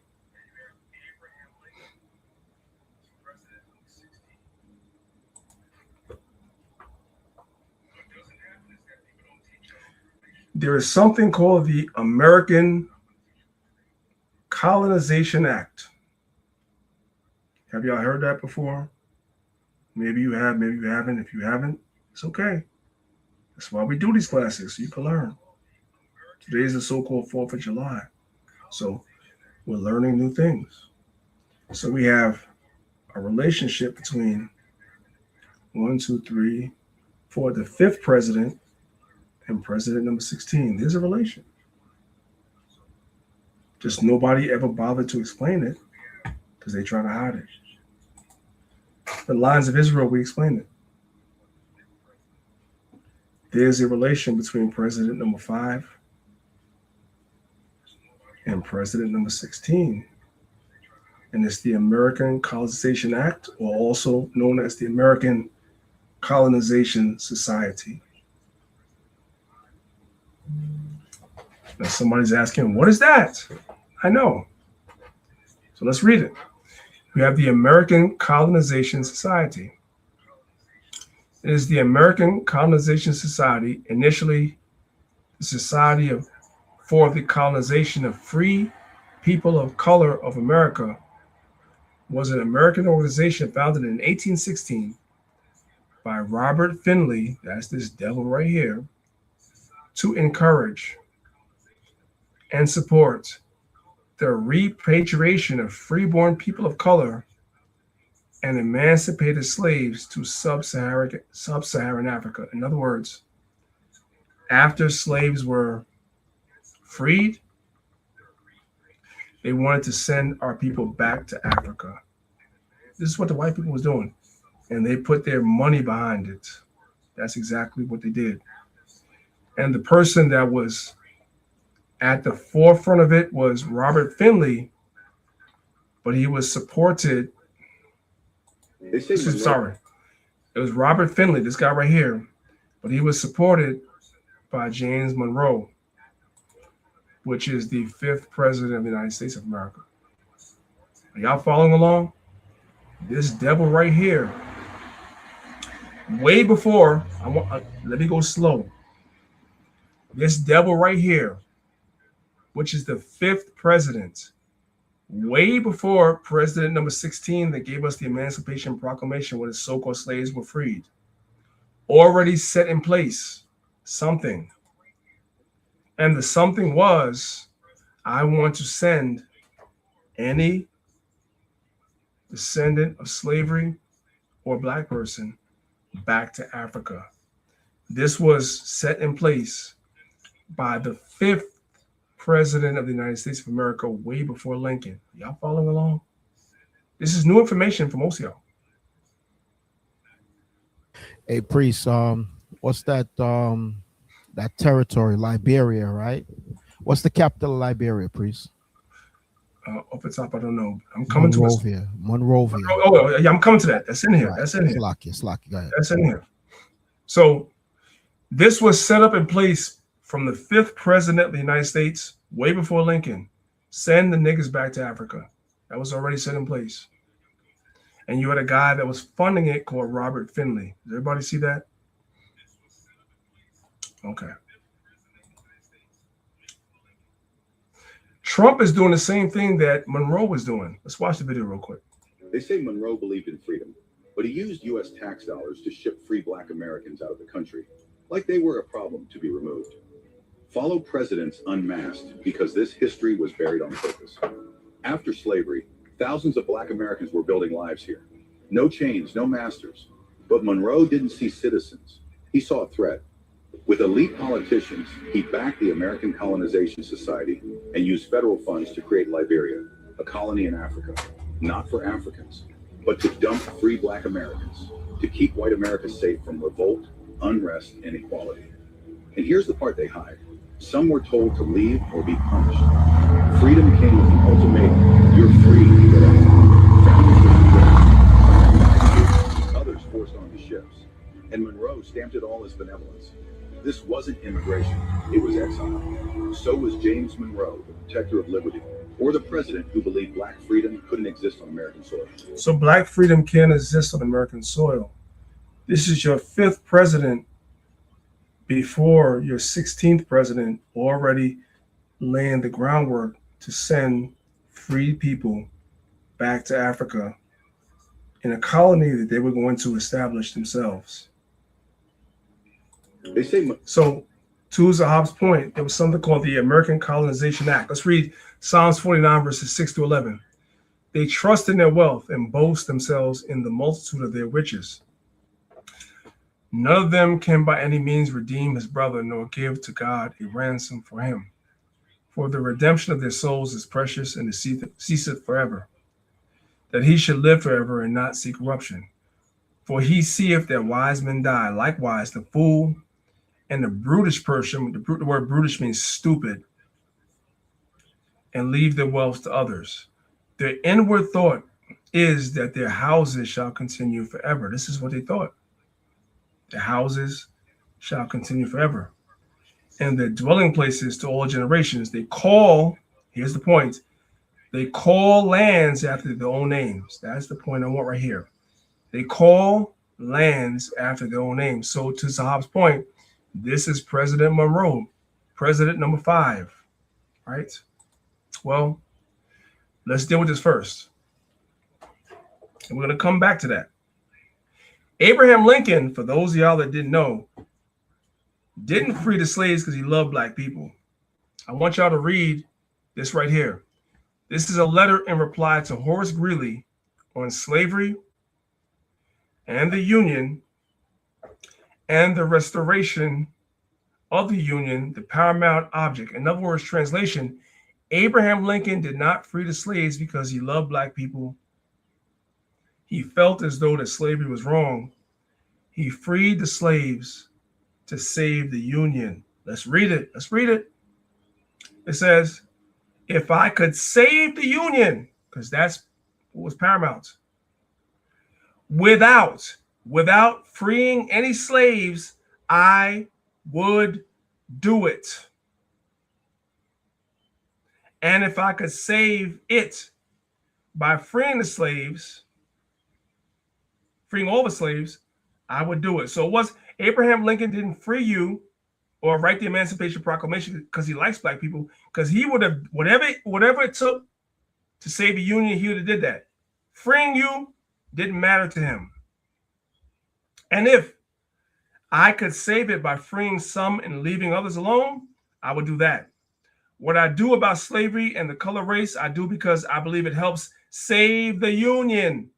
And what I forbear because I do not believe it would help save the Union. So Abraham Lincoln did not free the slaves on a thing of conscience. It was wrong. What they teach you in school? No. He freed the slaves to save the Union, period. He would have left us in slavery if that would have saved the Union. He didn't care. So this soft spot that we have for Abraham Lincoln should go away. It's not real.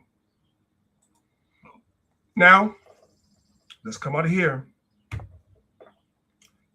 Let's come to this right here.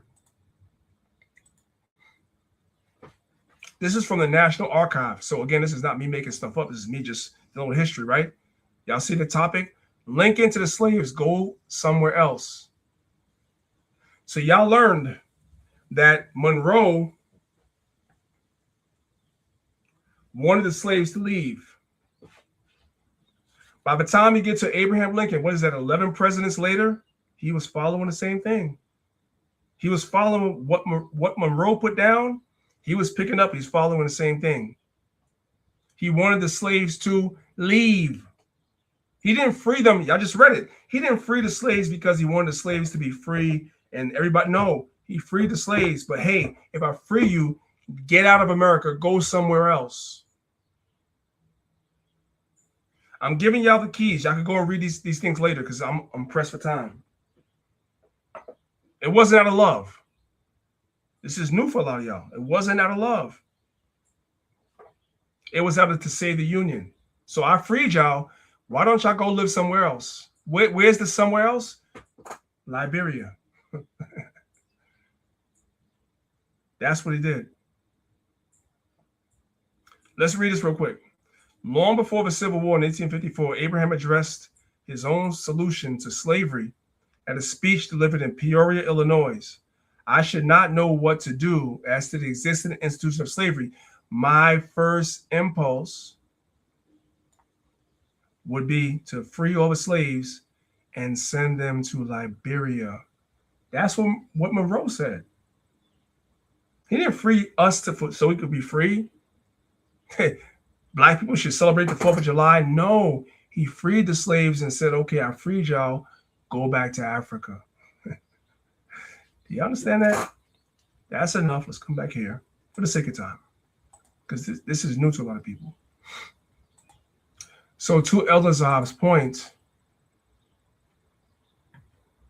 Monrovia, that was named after Monroe, the 5th president, because he founded Monrovia to send the black people in America back to, the 5th president. The 16th president was on the same page, because Monrovia, that's named after President Monroe, is where Abraham Lincoln wanted to send the slaves. We just saw that. We literally just saw that. Why did they choose Liberia? I always wanted to know. Did they like close their eyes and throw a dart and said, okay, we're gonna send them Negroes here? I always wanted to know that. So are y'all seeing this on the page? This is where Abraham Lincoln wanted to send the slaves. He wanted to send them back to Liberia. So you guys understand, right? That is Liberia is literally Monrovia. Monrovia is named after President Monroe. Monroe was the 5th president. Lincoln is president 16. So Monroe set the ball in motion, and then Lincoln was following it. But we're taught in school that Lincoln was a great person that freed slaves and all that stuff like that. That's why they wanted to get rid of critical race theory, because when you notice and you start asking some questions, white folks get uncomfortable. Right? They get uncomfortable. So you have to be uncomfortable making white people uncomfortable. Does everybody understand it? Maybe I'm just talking to myself. I don't know. Hey, going back to the beginning of the class, they forced us to celebrate their gods. Guess what we're going to do? When we in power, we're going to force them to celebrate the true God, which is Yahweh. This is Zechariah 14, verses 16 through 19. It says, and it shall come to pass that everyone that is left of all the nations which came against Jerusalem shall even go up from year to year to worship the king. Hey, did we not have to go up and do a procession to Bacchus for the other nations? Guess what? This is righteousness. They're going to have to come and do a procession to Yahweh. That's what they're going to have to do. The Lord of hosts, and to keep the Feast of Tabernacles. That's righteousness. And it shall be that whoso will not come up of all the families of the earth unto Jerusalem to worship the King, the Lord of hosts, even unto them shall be no rain. No rain means no crops, no nothing, no eating, no drinking, no nothing. And if the family of Egypt, that's the Egyptians who the Feast of Tabernacles is kind of based on, right? We left Egypt and we were dwelling in tabernacles in the wilderness. So they're most affected by this. They're going to have to come up and acknowledge this too. And if the family of Egypt go not up and come not, that have no rain. So the Most High says no rain, which is no food, no nothing. Your animals are going to die, everything. There shall be the plague, wherewith the Lord shall smite the heathen that come not up to keep the Feast of Tabernacles. And this is fairness, because we read, if you were here for the beginning of the classes, we read when they had their pagan feast, they forced us. So it's only right. I don't see what's wrong with this. This shall be the punishment of Egypt and the punishment of all the nations that come not up to keep the Feast of Tabernacles. All praise to the Most High. I'm going to stop it right there. I give all praise to the honor to the Most High God, Yahweh. I pray that you brothers and sisters were edified by the class. 4th of July is trash. It's always been trash. It'll always be trash. We should not celebrate it. If the class made sense to y'all, y'all put 1 in the chat. I'll open up the floor. El Zahab, if you have anything you want to say, the floor is yours, King. No, Salakia. No, everything you brought out was edifying, priest. I don't have anything to add to that. All praise to the Most High, man. 4th of July, it is trash. Shout out to all my true Native Americans from the tribe of Gad, Reuben, and Issachar. This is your time, and unfortunately, it's a sad time because along with Judah too, man. You see, 4th of July, it wasn't so prevalent in the Caribbean and South America, but for now in this land, because this is where we're at, it's a sad time. You know what I'm saying? I know our people, we like to cook out, have a good time, flip burgers, drink, have a good time, but you got to remember the people who came before you. Remember the slaves in Galveston, right? They did not know. They were still toiling away. I know this is Juneteenth. I get it. I understand, but it all wraps up into one. We were still slaves at the time when this came out, right? So just remember that. With that, I end.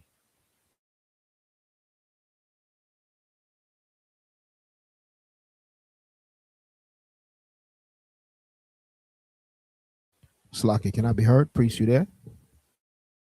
Yeah, I hear you, bro. Salaki. Throughout out of one. So all praise to the Most High. I put the banner at the bottom of the screen again. Make sure that you guys look at the banner and whatever applies to you, make sure you guys apply that. If you want to be a part of the body, just email us at our website. The administrators are looking for it. joinloi@gmail.com. joinloi149@gmail.com. There's going to be a little bit different depending if you're a woman or a man. There's going to be a little bit different of a way that you be a part of the body, but the door is open for us, man. We're looking for brothers and sisters that truly want to come amongst us and labor and do some works. Don't come amongst us to hang out. Come amongst us because you really want to labor and do the work, because what you guys are watching has inspired you that you want to put your hands to the plow and help us do this work, because there's a great work to be done. We love you, brothers and sisters. Salakia Priest, do you want to might possibly touch on like upcoming academy or the women's academy? Anything? No? Okay, the new academy is going to be coming in the fall. I know I had said I was going to probably do one over the summer, but we're revamping a lot of things. I'm working with the administrators of the academy, and we're putting forth some new things. I've gotten positive feedback. I didn't speak to you yet, Zahab. Maybe I'll do that this week. I've gotten positive feedback from those that I've shown what the academy is going to look like. This is going to be an academy for the men and an academy for the women. It's two separate academies. They're already created. They're already in process. I've shown it to people, and they're very excited about what they've seen. That's not to say that the sisters can't do the men's academies, because the sisters academies are going to be way different. But nevertheless, they're both coming in the fall, which those that choose to do it will lead you to Passover, which is when you can definitely become a member of the body. We're looking for brothers and sisters that want to come and help us do the work. It's very important that you come here wanting to do the work, not just want to hang out, but wanting to do the work, wanting to put your hands to the plow and fill in whatever plugs that we have that we need you in. That's what we're looking for, brothers and sisters. That's why we don't concern ourselves with being the biggest camp, having the most members. I want to have the most quality people in our camp, more so than having the most members. Is the most quality brothers and sisters that really want to help us do the work. There's a lot of openings. There's a lot of needs that we have. So I pray that the Most High puts it on some of y'all spirit. Some of y'all been here for months. Some of y'all been here for years. And y'all see how we give it up. And you know that LOI is a good camp. At some point, y'all got to come forward and help us do the work. I'll just leave that right there. With that being said, if there's nobody else, it's your brother Priest Daniel, representing Lions of Israel. Along with Elder Zahab, I appreciate y'all being here. If you've been here the whole time, have not hit the like button, it's wicked as hell. Hit the like button, drop a comment, subscribe to the channel, and we'll see you guys again, if it be the Most High's will, next week at 10 a.m. Eastern Standard Time. With that, I say shalom.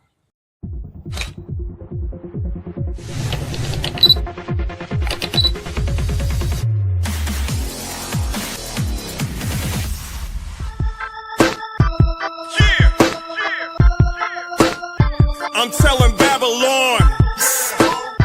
I'm telling Babylon. I'm telling Babylon. You let everybody get a turn. When the angels come, I'ma scream, let her burn. You let everybody get a ride. Did you really think God was gonna let it slide? You let everybody get a turn. When the angels come, I'ma scream, let her burn. You let everybody get a ride. Did you really think God was gonna let it slide? Her name is Babylon. I call her Babs for short. She has a lot of lovers. She lets them pass her port. She has a love affair with every foreign nation. She has a favorite wine. Its name is fornication. She has a purple robe. She has a pearly necklace. And if you worship Caesar, she'll give you worldly blessings.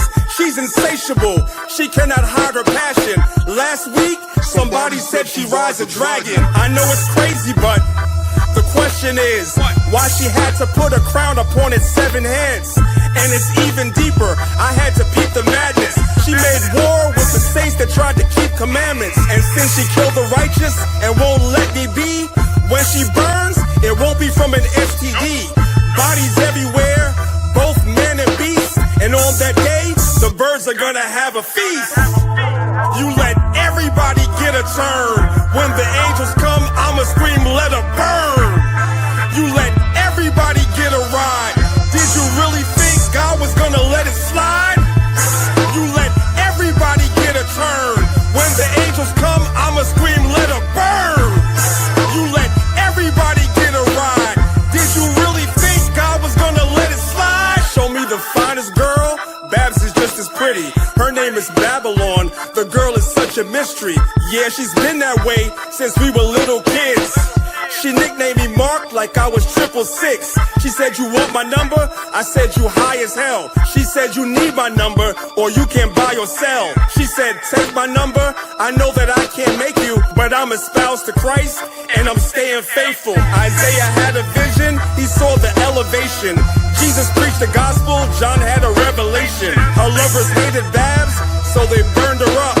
What's upside down? The Lord could always turn it up. You let everybody get a turn. When the angels come, I'ma scream, let her burn.